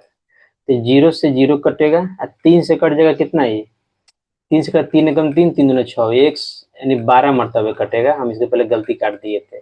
अब पाई हो जाएगा कितना 22/7, अब 42 का स्क्वायर मतलब 42 इंटू 42, 7 से कट जाएगा 7×6 = 42, 6 से कट जाएगा 6 दूना 12, 2 से कट जाएगा ये 11 मरतबे, क्या हो जाएगा ये 11 × 42 हो जाएगा, कितना हो जाएगा 11 दूना 22 के 2, 11 × 44, 2 46, यानी 462 सेंटीमीटर स्क्वायर। आंसर कौन सा हो जाएगा, आंसर सी हो जाएगा मेरा। क्वेश्चन नंबर 26 देखिए, क्या बोल रहा है, दो वृत्तों की परिधियों का अनुपात इतना है तो उनकी त्रिज्याओं का अनुपात ज्ञात कीजिए। तो परिधि का क्या होता है, परिधि का फॉर्मूला होता है 2πr। तो मान लेते हैं एगो 2πr1 है, एगो 2πr2 है। क्या पूछ रहा है, इनका परिधियों का अनुपात दिया है कितना 5/7। अब यहाँ से 2π कट जाएगा तो क्या बच जाएगा r1/r2, क्या आ जाएगा 5/7। तो इनका भी अनुपात कितना आ गया, बराबर ही आ गया, 5:7। ऑप्शन डी मेरा होगा। 25 पूछ रहा है 7 sec square minus 7 tan square है कितना होगा। आइए इसको क्या करते हैं, पहले तो 7 कॉमन लीजिए दोनों से, तो क्या हो जाएगा ये हो जाएगा सेक स्क्वायर ए माइनस tan स्क्वायर ए हो जाएगा। ये फॉर्मूला आप पढ़े होंगे, क्या 1 + tan² इक्वल टू sec² ठीक है। अब इसी फॉर्मूला को थोड़ा मॉडिफाई कर दीजिए, क्या कर दीजिए, या मॉडिफाई ना करके इसी में पुट करते हैं, मॉडिफाई करने का कोई मतलब नहीं है। आइए 7, तो sec² ए क्या लिख देंगे, sec² यहाँ पे 1 + tan² होता है, तो लिख देंगे 1 + tan² ए, क्योंकि थीटा की जगह पे ए है, तो माइनस tan² ए हो जाएगा। जस्ट इतना की जगह पे इतना रख दिए, tan² कैंसिल हो जाएगा, तो क्या हो जाएगा 7:1 इक्वल टू 7। कौन सा आंसर होगा मेरा, आंसर सी होगा। तो इस फॉर्मूला को आप याद रखेंगे, बहुत इंपॉर्टेंट फॉर्मूला है। नेक्स्ट में चलते हैं। क्वेश्चन 28 देखिए, x इक्वल टू दिया है a cos theta, y equal to दिया है b sin थीटा, तो पूछ रहा है b square x square plus a square Y square. लिख सकते हैं x by A equal to cos theta, कोई दिक्कत नहीं है, जस्ट a को हम इस साइड लेके आ गए, यहाँ भी b को इस साइड लेके आ जाइए तो क्या हो जाएगा y by B equal to sine theta. ठीक है, अब दोनों को स्क्वायर करके जोड़ दीजिए तो क्या हो जाएगा, दोनों को स्क्वायर करेंगे तो यानी x by A whole square, इसको कर देंगे plus y by B whole square, square करके जोड़ रहे हैं, ये भी हो जाएगा cos square theta plus sine square theta, ये कितना हो जाएगा, ये 1 हो जाएगा। तो यहाँ से क्या मिल जाएगा, यहाँ से हमको मिल जाएगा x square by A square plus y square by B square equal to 1। और यहाँ से एक और चीज कर सकते हैं, यहाँ कॉमन एलसीएम ले लीजिए तो क्या एलसीएम हो जाएगा, एलसीएम हो जाएगा A square into B square, तो यहाँ क्या हो जाएगा B square x square plus A square Y square equal to 1। और यहाँ से क्या लिख सकते हैं, यहाँ से लिख सकते हैं B square x square plus A square Y square equal to लिख देंगे A square into B square. देखिए यही तो पूछ रहा है, A square x square sorry B square x square plus A square Y square कितना आ गया, A square into B square, option B A मेरा सही आंसर है। आइए चलते हैं नेक्स्ट में। क्वेश्चन 28 सॉरी तो सेम है। 29 क्या है, एक मीनार के शीर्ष का उन्नयन कोण 5 से 10 मीटर की दूरी पर 60 डिग्री है। आइए पहले बना लेते हैं, एक मीनार बना लेते हैं, तो मीनार बना लेते हैं, ए बी हो गया, उन्नयन कोण कितना है 60 डिग्री है, मानिए कि यहाँ 5 बिंदु पी से मान रहे हैं, तो कितना मान रहा है, कितना है 60 डिग्री है, आई 60 डिग्री हो गया। ठीक है, उसके 5 बिंदु से 10 मीटर की दूरी पे है, यानी बी से पी कितना दूरी पे है 10 मीटर की दूरी पे है। तो अब क्या पूछ रहा है कि मीनार की ऊंचाई ज्ञात की, तो यहाँ पे क्या है, यहाँ पे देख लीजिए इस 60 डिग्री जो थीटा है इसके लिए ई क्या हो जाएगा सामने वाला, इसके लिए सामने वाला हो जाएगा पी, ई वाला भुजा, ई क्या हो जाएगा बी, तो बी हमको दिया हुआ है तो क्या लगा देंगे tan थीटा लगा देंगे, तो tan थीटा का फॉर्मूला क्या होता है, tan थीटा होता है पी बाई बी, और थीटा कितना है 60 डिग्री, तो tan 60 डिग्री, पी कितना है, पी निकालना है, बी दिया हुआ है कितना 10 मीटर, तो tan 60 कितना होता है √3 होता है, जब डिवाइड में हमें 10 मीटर आ जाएगा मल्टीप्लाई में हो जाएगा इक्वल टू पी, तो क्या हो जाएगा ये 10√3 मीटर इक्वल टू पी, यानी यही मेरा क्या है मीनार की ऊंचाई है, तो 10√3 मीटर, यानी ऑप्शन बी मेरा सही आंसर है।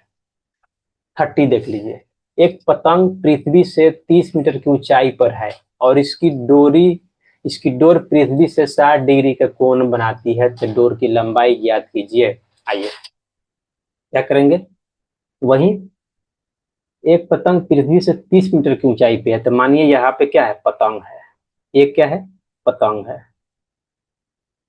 क्या बोला धरती से ऊंचाई मतलब ऐसे ही बोल रहा है, डायरेक्ट ऊंचाई बोल रहा है, कितना है 30 मीटर है, ये धरती का एक बिंदु मान लेते हैं जहां से मेजर किए हैं, और इसकी डोर पृथ्वी से 60 डिग्री का कोण बनाती है, तो मान लीजिए यहाँ आदमी खड़ा है जो उड़ा रहा है यहाँ से, है कितना डिग्री का एंगल बना रहा है, ये बना रहा है 60 डिग्री का एंगल, कितना का 60 डिग्री का कोण बना रहा है, तो हमसे पूछ रहा है कि इस डोर की लंबाई क्या होगा, डोर की लंबाई मतलब ई वाला लंबाई, ये क्या है ये डोर है मेरा, तो ये भी पूछ रहा है, क्या पूछ रहा है क्वेश्चन में पूछ रहा है AP equal to what, door की लंबाई, तो क्या करेंगे देखिए यहाँ पे हमें यहाँ पे क्या मालूम है, यानी इस थीटा के लिए सामने वाला क्या हो जाएगा P हो जाएगा, और ये क्या हो जाएगा ये B हो जाएगा, ये क्या हो जाएगा H हो जाएगा, हमको H निकालना है, तो क्या लगाएंगे यहाँ पे साइन थीटा लगाएंगे, तो साइन थीटा फॉर्मूला क्या होता है P बाई H होता है, हमको H ही निकालना है, तो थीटा जगह पे कितना रख देंगे 60 डिग्री, साइन 60, पी दिया हुआ है कितना 30 मीटर, एच हमको निकालना है, साइन 60 कितना होता है, साइन 60 होता है √3/2, तो क्या हो जाएगा 30 मीटर बाई एच, एच को इधर लाएंगे तो क्या हो जाएगा मल्टीप्लाई में हो जाएगा, तो हो जाएगा √3/2h इक्वल टू 30 मीटर। और कैसे कर सकते हैं यहाँ पे, और कर देंगे यहाँ पे h को इस साइड रहने देंगे, और 30 2 को उधर ले जाएंगे तो क्या हो जाएगा मल्टीप्लाई में हो जाएगा, तो इंटू 2 √3 आएगा तो डिवाइड में हो जाएगा, नहीं होगा ना, ये क्या हो जाएगा ये, लेकिन हमको √3 के फॉर्म में आंसर लाना है, तो क्या कर देंगे यहाँ पे, इसको कर देंगे यहाँ पे √3 ऊपर नीचे गुना कर देंगे तो क्या हो जाएगा 30 × 2, √3 ऊपर से गुना कर देंगे और √3 नीचे भी गुना कर देंगे, तो √3 × √3 कितना हो जाएगा 3 हो जाएगा, तो डायरेक्ट नीचे क्या कर दे रहे हैं हम 3 लिख दे रहे हैं, 3 हो जाएगा, ये कट जाएगा कितना 10 मरतबा है, 10 × 20 तो क्या हो जाएगा ये 20 √3, 10 × 2 20 √3, तो 20 √3 यानी ऑप्शन सी मेरा इसका सही आंसर होगा। कौन हो गया, ऑप्शन सी मेरा आंसर हो गया। आइए चलते हैं नेक्स्ट में। नेक्स्ट क्वेश्चन देखिए क्या है, के किस मान के लिए द्विघात समीकरण के मूल वास्तविक एवं समान है, तो इसके लिए क्या निकालेंगे डिस्क्रिमिनेंट यानी विवेचक। अब आइए कोई स्टैंडर्ड फॉर्मेट में दिया हुआ है, द्विघात समीकरण का स्टैंडर्ड फॉर्मेट क्या होता है ax² + bx + c = 0, तो इसका विवेचक क्या होता है, जो डी बोलते हैं इसको b² - 4ac। तो बोल रहा है कि वास्तविक और समान मूल्य के लिए क्या होता है, वास्तविक और समान मूल्य के लिए d = 0 होता है, जानते हैं हम, ये तो फॉर्मूला हो गया। तो d = 0 मतलब क्या कर देंगे b² - 4ac = 0, नहीं होगा। अब देखिए, अब इससे यहाँ पे इस इक्वेशन को देखिए और इस इक्वेशन को देखिए, दोनों में से क्या, अब ए बी सी कोफिशिएंट निकालिए, तो ए बी सी क्या हो जाएगा, यहाँ पे देखिए k = क्या है a है, तो a = लिख देंगे k, b = क्या होगा यहाँ पे -6 होगा, यानी b = -6, c = क्या हो जाएगा 1 हो जाएगा, यानी c लिख देंगे कितना 1 लिख देंगे। अब इसी वैल्यू को इसमें पुट कर देंगे, मेरा आंसर आ जाएगा। देखिए तो b कितना है, देखिए यहाँ पे -6, तो -6 का स्क्वायर -4, ए कितना है देखिए के है, सी कितना है 1 है, ये क्या हो जाएगा, ये हो जाएगा 36 - 4k = 0, 4 के उधर जाएगा तो क्या हो जाएगा प्लस में हो जाएगा, 4 से कट जाएगा कितना, ये 12 चौका 36 यानी 12 मरतबा, यानी 12 = k, तो k मेरा कितना आ गया, k मेरा 12 आ गया। तो देखिए k 12 कहाँ है, 12 सॉरी 12, 12 तेईस 36, 4 से करेंगे कितना हो जाएगा 9 चौका 36 होगा ना, 9 चौका 36, तो यहाँ पे 9 आंसर होगा, सॉरी सॉरी सॉरी नहीं मिस्टेक, तो यहाँ पे आंसर क्या हो जाएगा मेरा 9 आंसर हो जाएगा, 9 चौका 36, तो क्या इक्वल टू कितना आ गया 9 आ गया। अब देखिए क्वेश्चन नंबर 32 है, यदि बहुपद px का शून्यक 2 हो तो निम्नलिखित में कौन px का एक गुणनखंड होगा। अब देखिए शून्यक मतलब क्या होता है, x = 2 बोल रहा है, तो x - 2 को इसे लगेंगे तो क्या हो जाएगा x - 2 हो जाएगा = 0 हो जाएगा, तो यही तो होता है क्या, यही तो गुणनखंड होता है, कुछ करना ही नहीं है, क्या हो जाएगा यही गुणनखंड होता है, x - 2 क्या हो जाएगा एक गुणनखंड हो जाएगा इसका, x = 2, 2 को इस साइड लाएंगे तो क्या हो जाएगा, ये जो बनेगा वहीं से गुणनखंड बन जाएगा। नेक्स्ट में चलते हैं 33 नंबर, यदि यदि बहुपद cx² + bx + b के शून्यक अल्फा तथा बीटा हो तो beta into alpha into beta का मान ज्ञात कीजिए। अब ध्यान दीजिएगा क्या होता है, स्टैंडर्ड फॉर्मेट क्या होता है ax² bx + c = 0, तो यहाँ पे इसका अल्फा और बीटा दो रूट हो जाता है, अल्फा प्लस बीटा क्या होता है -b/a, और अल्फा इंटू बीटा क्या होता है c/a।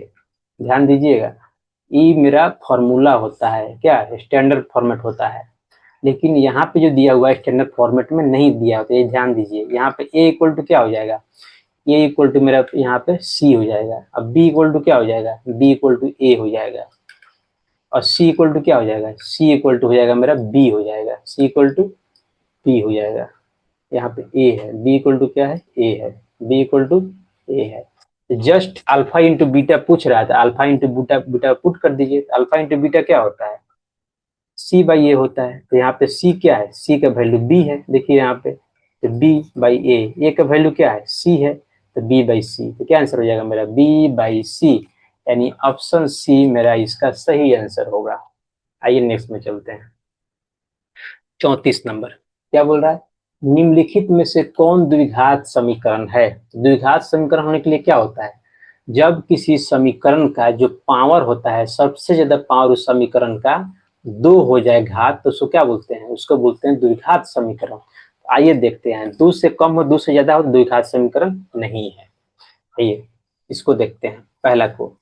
अब देखिए x plus three x minus three, ये क्या आ जाएगा? यहाँ से इसको पहले मल्टीप्लाई करके लिखिए तो क्या हो जाएगा? ये x square minus three x plus three x minus nine हो गया। तोड़ दिए तो इक्वल टू क्या हो जाएगा? X square minus four x cube. अब ध्यान दीजिए, यहाँ से एक्स स्क्वायर कट जाएगा, यहाँ पे एक्स क्यूब बचेगा। जैसे ही एक्स क्यूब बचा तो थ्री का पावर यानी घन हो गया। तो क्या इसका मतलब हो गया? ये आपका द्विघात समीकरण नहीं होगा। आपको आगे सोल्व करने का नीड नहीं है, चाहे तो कर सकते हैं लेकिन कोई उसका मतलब नहीं है। अब दूसरा देखिए बी, एक्स प्लस थ्री का whole square four x plus four, क्या है? द्विघात समीकरण है। क्यों? देख लीजिए यहाँ पे, इसको तोड़ के बताते हैं बी को। तो बी में क्या है देखिए, एक्स प्लस थ्री का होल स्क्वायर तोड़ेंगे तो क्या हो जाएगा? X square plus B square यानी nine plus two A B, मतलब तीन दूना छः एक्स इक्वल टू क्या हो जाएगा? इसको मल्टीप्लाई कर देंगे, फोर एक्स प्लस सिक्सटीन। अब ध्यान दीजिए यहाँ पे केवल एक्स स्क्वायर इधर है, इधर एक्स स्क्वायर है ही नहीं तो कटेगा ही नहीं। जब नहीं कटेगा एक्स स्क्वायर तो इसमें अधिक पावर क्या है? अधिक पावर सबसे टू है। जैसे ही सबसे ज्यादा पावर टू आया तो क्या हो जाएगा? वो द्विघात समीकरण हो जाएगा। अब चाहे तो इसको पूरा सिंप्लीफाई करके आप लिख सकते हैं। तो एक्स स्क्वायर, तो इधर सिक्स एक्स है, इधर क्या है? फोर एक्स है, तो घटेगा तो क्या आ जाएगा? टू एक्स हो जाएगा। यहाँ प्लस नाइन है या सिक्सटीन है, तो सिक्सटीन इस साइड आएगा तो माइनस में हो जाएगा, यहाँ से नौ घट जाएगा तो कितना हो जाएगा? यहाँ पे हो जाएगा minus seven equal to zero. देखिए द्विघात समीकरण आ गया। ऑप्शन बी हो गया। बाकी ऑप्शन चेक करने का आपको नीड नहीं है, लेकिन चाहे तो आप चेक कर सकते हैं कि दोनों नहीं आएगा। दोनों क्या है? यहाँ देखिए ए स्क्वायर कीजिए तो क्या आ जाएगा? यहाँ पे टू एक्स स्क्वायर तो क्या आ जाएगा? Four x square. यहाँ पे फोर एक्स स्क्वायर ऑलरेडी है तो ये कट जाएगा। जैसे ही एक्स स्क्वायर टर्म कटा तो एक्स में आ जाएगा, यानी ये लीनियर हो जाएगा, यानी रैखिक समीकरण हो जाएगा। यहाँ देखिए ये क्या हो जाएगा? यहाँ पे देखिए, तो यहाँ पे four x into four x तो क्या हो जाएगा? एलसीएम लेंगे तो sixteen x square plus one divide by four x हो जाएगा इक्वल टू क्या है? Four x. ये फोर एक्स जाकर मल्टीप्लाई हो जाएगा उस साइड में तो क्या हो जाएगा? ये six x square plus one equal to sixteen x square. यहाँ से यहाँ ये दोनों कट जाएगा वन इक्वल टू जीरो। ये तो इक्वेशन ही सही नहीं है, गलती आ गया। तो ये इक्वेशन भी नहीं है, वन इक्वल टू जीरो की पॉसिबल है? नहीं है। आइए नेक्स्ट में चलते हैं। 35 में क्या बोला? निम्नलिखित में से कौन द्विघात समीकरण नहीं है? मतलब कौन द्विघात समीकरण नहीं है? तो यहाँ ध्यान दीजिए, ये द्विघात समीकरण है। क्यों? क्योंकि माइनस एक्स स्क्वायर इधर आएगा तो क्या हो जाएगा? प्लस एक्स स्क्वायर हो जाता है। क्या हो जाएगा? ये टू एक्स स्क्वायर हो जाएगा। इसलिए क्या है? द्विघात समीकरण है। अभी देखिए यहाँ एक्स क्यू है, ठीक है। अब इसको तोड़िएगा तो क्या हो जाएगा? पहले एक्स क्यू ही आएगा, तो एक्स क्यू कट जाएगा तो ये क्या हो जाएगा? तो एक्स स्क्वायर का टर्म में आंसर आएगा, तो ये भी द्विघात समीकरण है। अब यहाँ देखिए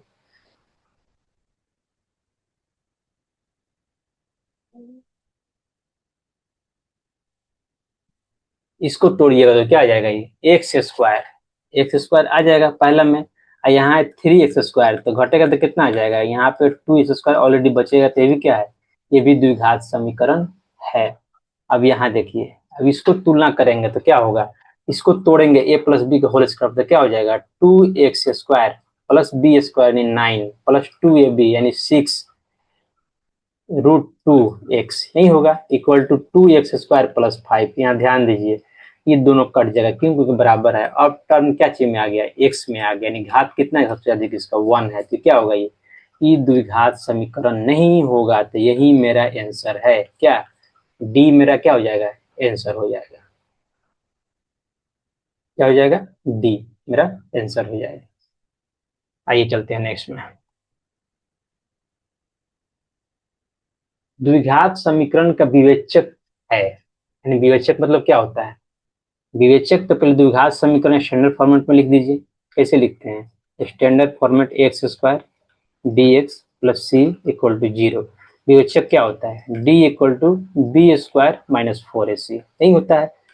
अब इसको स्टैंडर्ड फॉर्मेट से तुलना करके ए बी सी निकालिए। देखिए यहाँ पे ए इक्वल टू कितना हो जाएगा, यहाँ पे 2 हो जाएगा, यानी ए इक्वल टू 2 आ गया। बी इक्वल टू कितना आ जाएगा, -7। D equal C equal to कितना आ जाएगा, 6। सी इक्वल टू 6 हो गया। अब यहाँ पे डी निकाल दीजिए, बी स्क्वायर यानी -7 का स्क्वायर -4 ए यानी 2 इंटू सी यानी 6, 2 इंटू 6 -7 का स्क्वायर कितना हो जाएगा, 49 यानी 49। 4 दूना 8, 8 छक 54, 8 छक कितना होता है, 8 छक 48। 4 दूना 8, 8 छक 48 कितना आ जाएगा, 1 आ जाएगा। तो डी मेरा कितना आ गया, 1। कौन सा ऑप्शन मैच कर रहा है, मेरा ए ऑप्शन मैच कर रहा है। देखिए तो ऑप्शन ए सही आंसर हो जाएगा। अब देखिए 37 नंबर क्वेश्चन क्या बोल रहा है, निम्नलिखित में कौन बिंदु x इक्वल टू 2 के लेखा चित्र पर है। x इक्वल टू 2, अब ध्यान दीजिए ये क्या है, ये समीकरण दिया हुआ है x इक्वल टू 2। अब ध्यान दीजिए, इसको ड्रॉ करते हैं। देखिए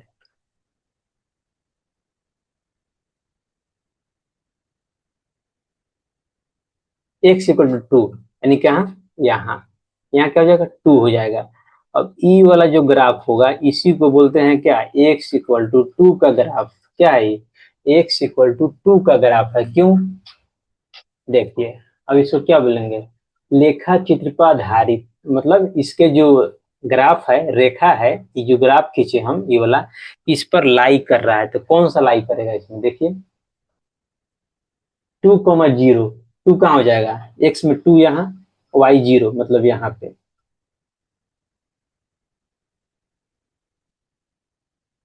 मतलब यहाँ पे ये क्या हो जाएगा, ये 2,0 तो लाई कर रहा है। 2 1 2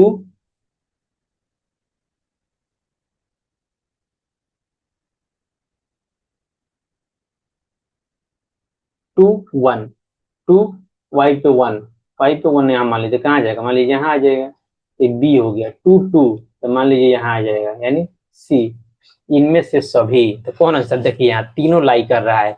तो ए बी सी यानी ए हो गया, तो ए भी लाइक कर रहा है, बी भी लाइक कर रहा है, सी भी लाइक कर रहा है, यानी इसमें आंसर क्या हो जाएगा, ऑप्शन डी। तो ऑप्शन डी आपका आंसर हो जाएगा। तो तीनों पॉइंट क्या कर रहा है, लाइक कर रहा है। नेक्स्ट में चलते हैं, क्वेश्चन 38।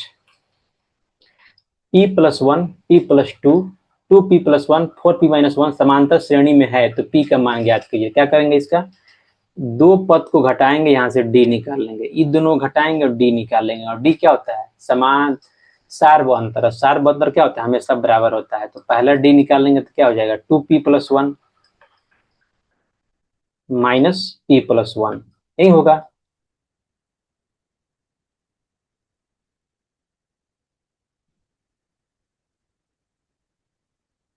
p प्लस 1, पहला d निकाल रहे हैं, तो 2p प्लस 1 माइनस को अंदर ले जाएंगे तो माइनस हो जाएगा, माइनस p फिर -1, 1 1 कैंसिल हो जाएगा, और 2p माइनस p कितना आ जाएगा, p आ जाएगा, d इक्वल टू। ठीक है, अब एक और d निकालेंगे, दूसरा d कौन, यहाँ से 4p minus 1, 4p minus 1 minus ये वाला 2p प्लस 1 यानी दूसरा टर्म 2p प्लस 1।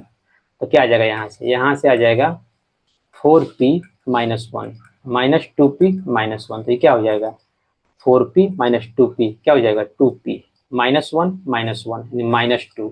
अब क्या करेंगे, अब दोनों जो d है तो क्या कर देंगे, दोनों इक्वेशन 1 इक्वेशन 2 देखिए दोनों d इक्वल टू है, तो क्या दोनों बराबर हो जाएगा, यानी p इक्वल टू लिख देंगे 2p माइनस 2। यहाँ से क्या आ जाएगा, p को उधर लग जाएंगे तो क्या हो जाएगा, यहाँ इधर 0 हो जाएगा, हो जाएगा 2p माइनस 2 माइनस p हो जाएगा। अब देखिए 0 रहेगा, प्लस 2p माइनस p कितना हो जाएगा, p माइनस 2। अब -2 इधर आएगा तो क्या हो जाएगा, प्लस में हो जाएगा, यानी p इक्वल टू क्या आ गया मेरा 2। यही तो पूछ रहा है, तो p इक्वल टू 2 मेरा सही ऑप्शन होगा। 39 देखिए, समांतर श्रेणी का सार्वअंतर निकालिए। सार्वअंतर निकालने का तरीका क्या होता है, कोई भी लगातार दो टर्म लीजिए, इनका लास्ट वाला जो जो सेकेंड टर्म है उससे पहले वाला टर्म से घटा दीजिए। तो d इक्वल टू क्या आ जाएगा, 5 माइनस 1 इक्वल टू क्या 4। कौन आंसर हो जाएगा, सी। या इस दोनों को भी लेके आप d निकाल सकते हैं।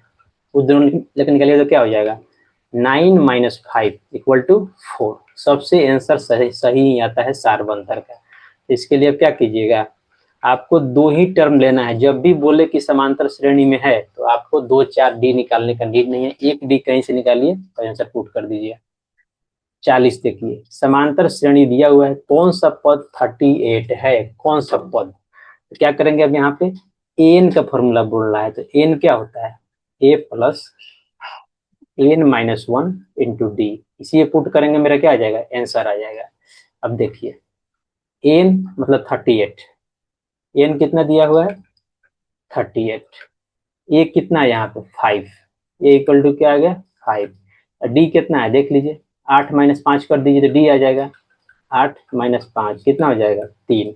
अब हमको एन ही तो निकालना है, आइए पुट कर देते हैं वैल्यू को।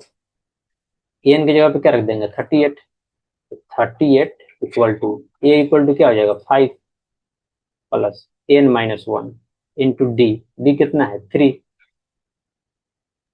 तो ये हो जाएगा 38, इधर 5 प्लस है, इधर आके ये वाला 5 इधर आके माइनस हो जाएगा, ये हो जाएगा एन माइनस 1 इंटू 3, यही होगा।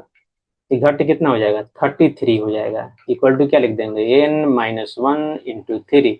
अभी 3 से कट जाएगा 33, कितना 11 मतलब है, तो क्या लिख सकते हैं इसको 11 इक्वल टू एन माइनस 1। अब क्या कर देंगे माइनस 1 इधर आएगा तो प्लस में हो जाएगा, तो 11 प्लस 1 इक्वल टू एन, ये क्या हो जाएगा ये 12 इक्वल टू एन। एन कितना आ गया मेरा 12 आ गया। कौन सा हो जाएगा बड़ा हुआ पद, ऑप्शन मेरा सी सही होगा इसका। अब क्वेश्चन नंबर कौन सा 41 देखते हैं। दो गोलों के आयतनों का अनुपात इतना है तो उनके पृष्ठीय क्षेत्रफलों का अनुपात ज्ञात कीजिए। अब देखिए आयतन का अनुपात गोला के, तो मान लीजिए V1 डिवाइड बाई V2 कितना दिया हुआ है 64 डिवाइड बाई 125 नहीं दिया हुआ है। अब देखिए गोला का फॉर्मूला क्या होता है, गोला के आयतन का, तो गोला के आयतन का फॉर्मूला होता है 4/3 पाई r1 क्यू, और दूसरा का हो जाएगा 4/3 पाई r2 क्यू, यही फॉर्मूला होता है। तो क्या हो जाएगा 64 डिवाइड बाई 125, तो यहाँ ध्यान दीजिएगा तो ये 4 pi by 3 4 pi by 3 cut जाएगा, तो क्या बच जाएगा मेरा r1/r2 का होल क्यूब, नहीं बचेगा। क्या लिख देंगे 64 डिवाइड बाई 125।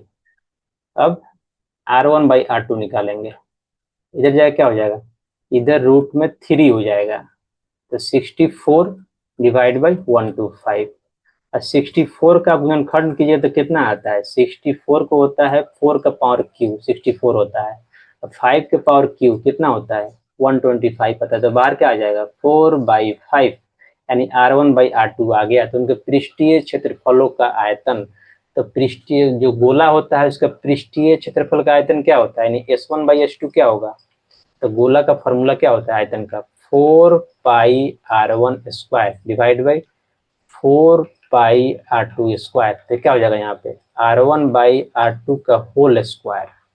r1 r2 कितना है r1/r2 4/5 अभी तो निकाले हैं, तो 4/5 का स्क्वायर कितना आ जाएगा 16/25, 16/25 ऑप्शन डी मेरा सही आंसर हो जाएगा।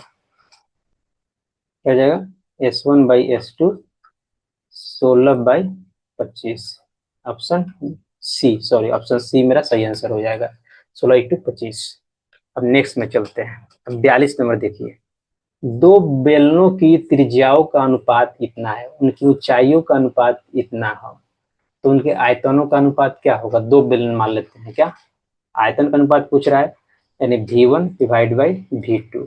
अब बेलन का अनुपात का फॉर्मूला क्या, पहले आयतन का फॉर्मूला क्या होता है, तो बेलन का जो आयतन होता है उसका फॉर्मूला होता है पाई r² h, क्या होता है बेलन के आयतन का फॉर्मूला होता है, तो इसको याद रखिएगा बेलन का आयतन का फॉर्मूला होता है, नहीं होता है। अब हमको निकालना है रेशियो V1/V2, तो आयतन क्या हो जाएगा, पहला हो जाएगा पाई मान लीजिए, फिर हो जाएगा r1 मान लीजिए r1 का स्क्वायर, फिर h1 मान लीजिए, दूसरा क्या मान रहे हैं पाई r2 स्क्वायर h2 स्क्वायर, ये हो जाएगा। पाई से पाई कट जाएगा। इसको लिख सकते हैं R1/R2 का whole square into H1, sorry यहाँ पे स्क्वायर कहाँ से आ गया, स्क्वायर नहीं होता है वहां पे, H1/H2 हो जाएगा। अब ध्यान दीजिए, R1/R2 दिया हुआ है, त्रिज्याओं का अनुपात ही दिया हुआ है 4/5, 4/5 का स्क्वायर इंटू H1/H2 दिया हुआ है क्या, 6:7, 6/7। हाँ हाँ, खुला ही है। देखो टेप होगा, कौन सा, रिलायंस करके होगा, अब क्या पता, मालूम तो नहीं है, कहाँ रखा है, नहीं रखा, हाँ तो देख,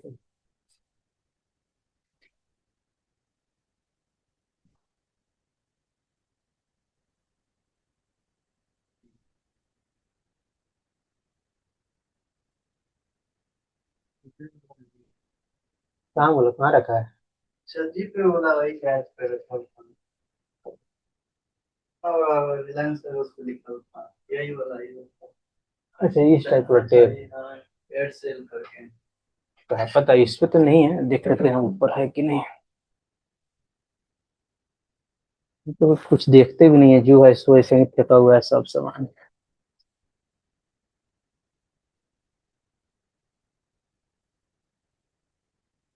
इधर तो नहीं दिख रहा है कुछ,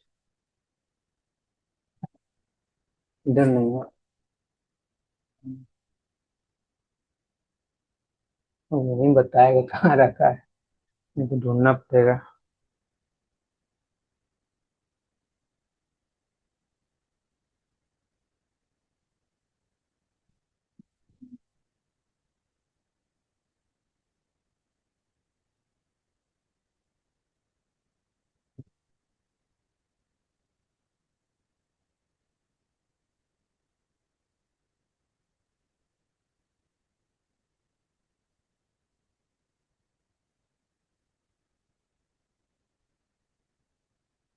तो क्या हो जाएगा ये, V1/V2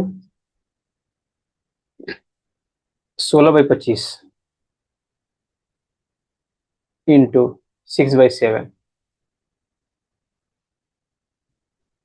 तो कटेगा, नहीं कटेगा, तो गुना कर देंगे, 66 के 6, 6×3 9, 96/7 से गुना कर देंगे, 25 कितना होता है, 175, तो 96 कितना हो जाएगा, 175। कौन सा ऑप्शन यहाँ पे मिल रहा है आपको, ऑप्शन बी, तो ऑप्शन बी आपका सही आंसर हो जाएगा। आइए चलते हैं नेक्स्ट, 43, आर त्रिज्या वाले अर्धगोले का संपूर्ण पृष्ठ क्षेत्रफल क्या होगा। अब अर्धगोला निकालिए, ये तो आपका अर्धगोला मान लेते हैं, तो एक गोला का पृष्ठीय क्षेत्रफल क्या होता है, गोला का पृष्ठीय क्षेत्रफल होता है, गोला का पृष्ठीय क्षेत्रफल क्या होता है, 4πr² होता है। और अर्धगोला का संपूर्ण पृष्ठीय क्षेत्रफल के लिए गोला का आधा कर दीजिए, और जो ई वाला पार्ट बचता है इसको भी तो ऐड करना पड़ेगा, πr², तो क्या हो जाता है, इसलिए अर्धगोला का जो संपूर्ण पृष्ठीय क्षेत्रफल होता है, यानी TSA, टोटल सरफेस एरिया किसका, अर्धगोला का, क्या होता है, 4πr² डिवाइड बाई 2 प्लस ये वाला पार्ट का एरिया क्या होता है, πr², क्योंकि ब्रीथ है, ये हो जाएगा 2πr² प्लस πr², क्या हो जाएगा, 3πr²। यही होता है अर्धगोला के संपूर्ण पृष्ठीय क्षेत्रफल किसका, अर्धगोला का। तो ये आपको ध्यान देना है हमेशा, फॉर्मूला भी आपको याद रहना चाहिए, क्या हो जाएगा, 3πr², ये आपका आंसर हो जाएगा। क्वेश्चन 44, यदि किसी शंकु के वक्र पृष्ठ का क्षेत्रफल 880 सेंटीमीटर स्क्वायर है और त्रिज्या 14 सेंटीमीटर स्क्वायर है, तो इसकी तिर्यक ऊंचाई ज्ञात करना है।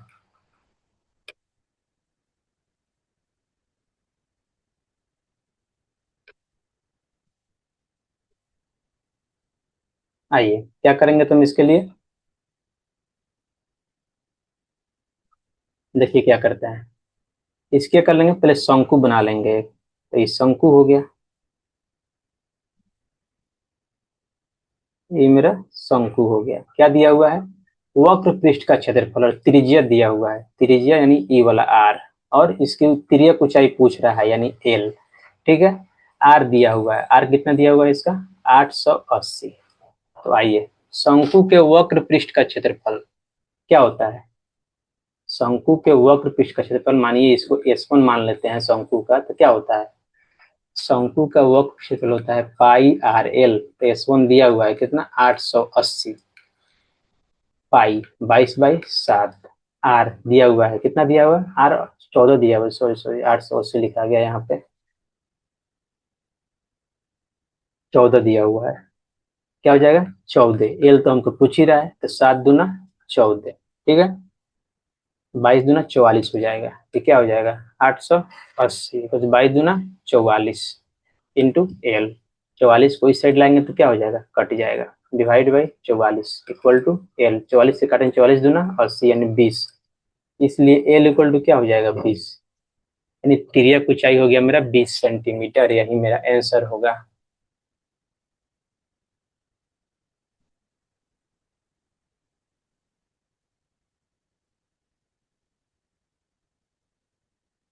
तुमको थोड़ा छोटा करना होगा या? ये 45 नंबर क्या बोल रहा है? किसी घन के विकर्ण की लंबाई इतना है तो इसके कोर की लंबाई ज्ञात कीजिए। कोर की लंबाई, कोर मतलब हमको लगता है भुजा बोल रहा है, यहाँ पे भुजा की लंबाई पूछ रहा है।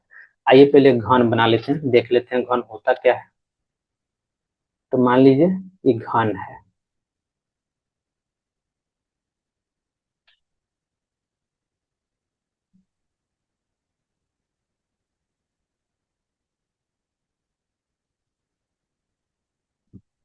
अब देखिए, जब घन का विकर्ण निकालिए तो विकर्ण कौन सा होता है? ई वाला चीज विकर्ण होता है, ठीक है, ध्यान दीजिएगा। तो ई वाला पार्ट हम मिलाएंगे, तो घन का मान लेते हैं क्या होता है? ए होता है, यही होता है। इसका साइड मान लेते हैं ए है, ए है, तो ई वाला क्या हो जाएगा? ई वाला एक समकोण त्रिभुज हो जाएगा, ई वाला ए बी और सी। तो इसलिए ए सी क्या हो जाएगा? ए सी हो जाएगा मेरा, या √2a हो जाएगा, √2a हो जाएगा। अब ध्यान दीजिए, ए सी और डी, ये जो त्रिभुज है यहाँ भी 90 डिग्री का एंगल बन रहा है। तो क्या निकला? ये तो यही है मेरा √2a प्लस ए, तो हमको ए डी निकालना है। तो ए डी क्या हो जाएगा? ए डी ही मेरा विकर्ण है, तो ए डी क्या हो जाएगा? √2a का होल स्क्वायर। क्यों? क्योंकि समकोण त्रिभुज है, पाइथागोरस प्रमेय लगा रहे हैं। ए स्क्वायर क्या हो जाएगा? ध्यान दीजिए, ये हो जाएगा 2a² प्लस ए स्क्वायर। क्या हो जाएगा? ये हो जाएगा √3a²। इसको क्या लिख सकते हैं? इसको लिख देंगे √3a। सेंटीमीटर स्क्वायर तो होगा ही। अब इस पे दिया हुआ है विकर्ण, दिया हुआ है 2√3 सेंटीमीटर स्क्वायर, तो क्या लिख देंगे यहाँ पे? विकर्ण लिख दीजिए 2√3, तो √3 से √3 कट जाएगा, ए कितना आ जाएगा मेरा? ए इक्वल टू आ जाएगा 2 सेंटीमीटर। कौन सा आंसर है? ऑप्शन ए मेरा सही आंसर है। तो ध्यान रखिएगा, जब भी घन पूछे तो घन का जो विकर्ण है, घन का विकर्ण का जो फॉर्मूला होता है क्या होता है? √3a होता है, जहाँ ए क्या है? ये उसकी भुजा है। तो घन का विकर्ण का फॉर्मूला होता है, हमेशा आप याद रखेंगे। आइए चलते हैं नेक्स्ट में। किसी घन का किनारा दोगुना हो जाने पर कुल पृष्ठ क्षेत्रफल पहले के कुल पृष्ठ क्षेत्रफल का कितना गुना हो जाता है? तो आइए, घन का पृष्ठ क्षेत्रफल क्या होता है, यानी सरफेस एरिया घन का क्या होता है? यानी S1 मान लेते हैं, क्या होता है इसका? 6a² होता है। दूसरा में क्या बोल रहा है? S2। दूसरा में बोल रहा है S2 घन का किनारा दो गुना हो जा रहा है, यानी ए जो यहाँ पे है दो गुना हो जाएगा, तो क्या हो जाएगा? 2a हो जाएगा। तो 2a का होल स्क्वायर कर देंगे, 6 × 4a², तो क्या हो जाएगा? 24a² हो जाएगा। तो अब S1/S2 निकालेंगे, क्या हो जाएगा? 6a² / 24a²। ए स्क्वायर स्क्वायर कट जाएगा, 6 × 4 = 24, तो क्या आ जाएगा? 1/4 आ जाएगा। तो क्या लिख देंगे इसको हम?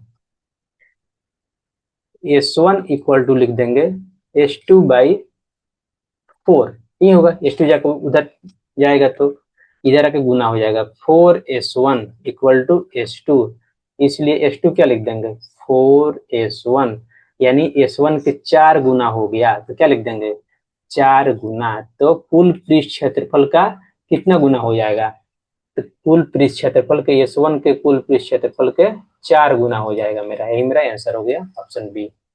नेक्स्ट में चलते हैं, क्वेश्चन नंबर 47। क्या है 47 क्वेश्चन नंबर, किसी गोले के कुल पृष्ठ क्षेत्रफल और उसकी त्रिज्या के एक अर्धगोले के कुल पृष्ठ क्षेत्रफल का अनुपात, कुल गोले के पृष्ठ क्षेत्रफल का अनुपात। तो एक गोला है तो गोला का जो ये गोला है, इसका मान लीजिए त्रिज्या r है, तो इसका जो पृष्ठ क्षेत्रफल होता है, टोटल सरफेस जो एरिया होता है वो क्या होता है, ये होता है पाई आर स्क्वायर। फिर बोल रहा है अर्धगोले के, यानी इसी के अर्धगोला बना लीजिए। अर्धगोला क्या होता है 2 pi r square plus R square, E वाला पार्ट भी ऐड कर देते हैं। तो ये अर्धगोला के टोटल सरफेस एरिया कितना आता है 3 पाई r स्क्वायर। ठीक है, तो इसी का तो रेशियो पूछ रहा है, अनुपात कितना हो जाएगा, तो देख लीजिए, इसको 1 मान लीजिए, इसको 2 मान लीजिए, तो TSA 1/TSA 2 क्या हो जाएगा 4 पाई r square divide by 3 pi r square, क्या हो जाएगा 4 पाई, पाई स्क्वायर कट जाएगा तो 4/3 हो जाएगा। तो कौन सा आंसर होगा, ऑप्शन डी आपका सही आंसर होगा। 48, आइए देख लेते हैं।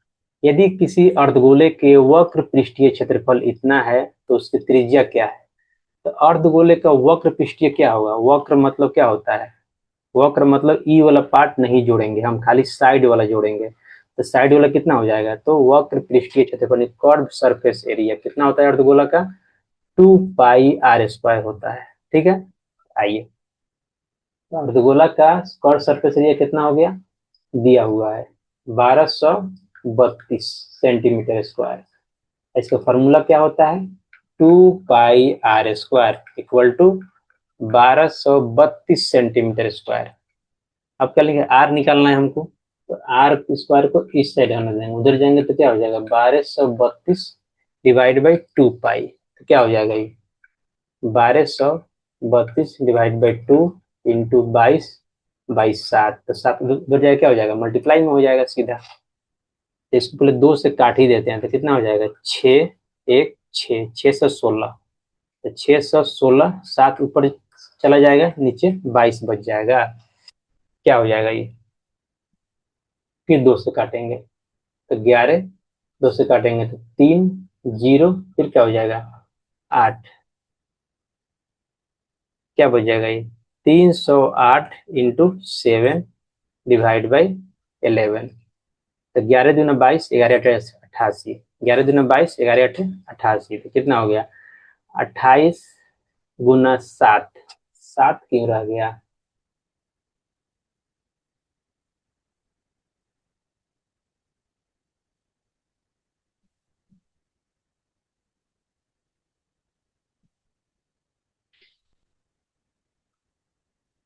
28 गुना 7, यानी आर स्क्वायर कितना आ गया मेरा, आर स्क्वायर आ गया 7 चौका 28, आर स्क्वायर आ गया 28 गुना 7, इसको लिख सकते हैं 7 चौका 28 इंटू 7, यानी 28 को ऐसे कन्वर्ट करिए तो क्या हो जाएगा ये 7 का स्क्वायर इंटू 4 यानी 2 का स्क्वायर, इसको क्या लिख सकते हैं हम, यहीं पे लिख दे रहे हैं ऑब्जेक्टिव है तो एक ही पेज बना रहे हैं।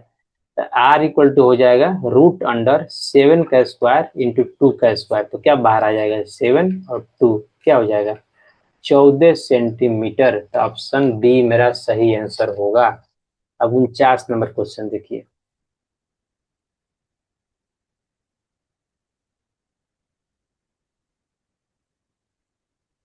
दिया हुआ है cos theta plus cos square theta equal to 1, तो sine square theta plus sine 4 theta equal to का मान ज्ञात करना है।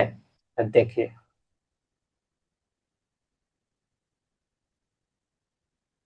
Sign square theta plus sine 4 theta,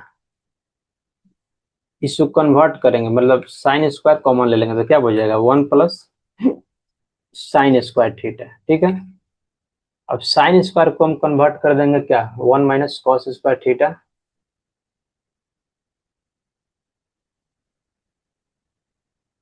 let me erase it.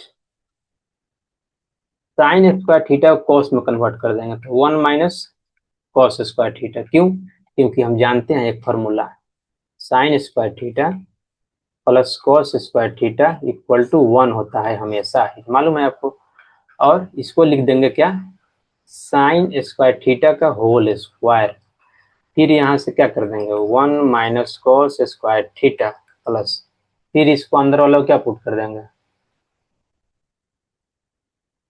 1 minus cos square theta का होल स्क्वायर।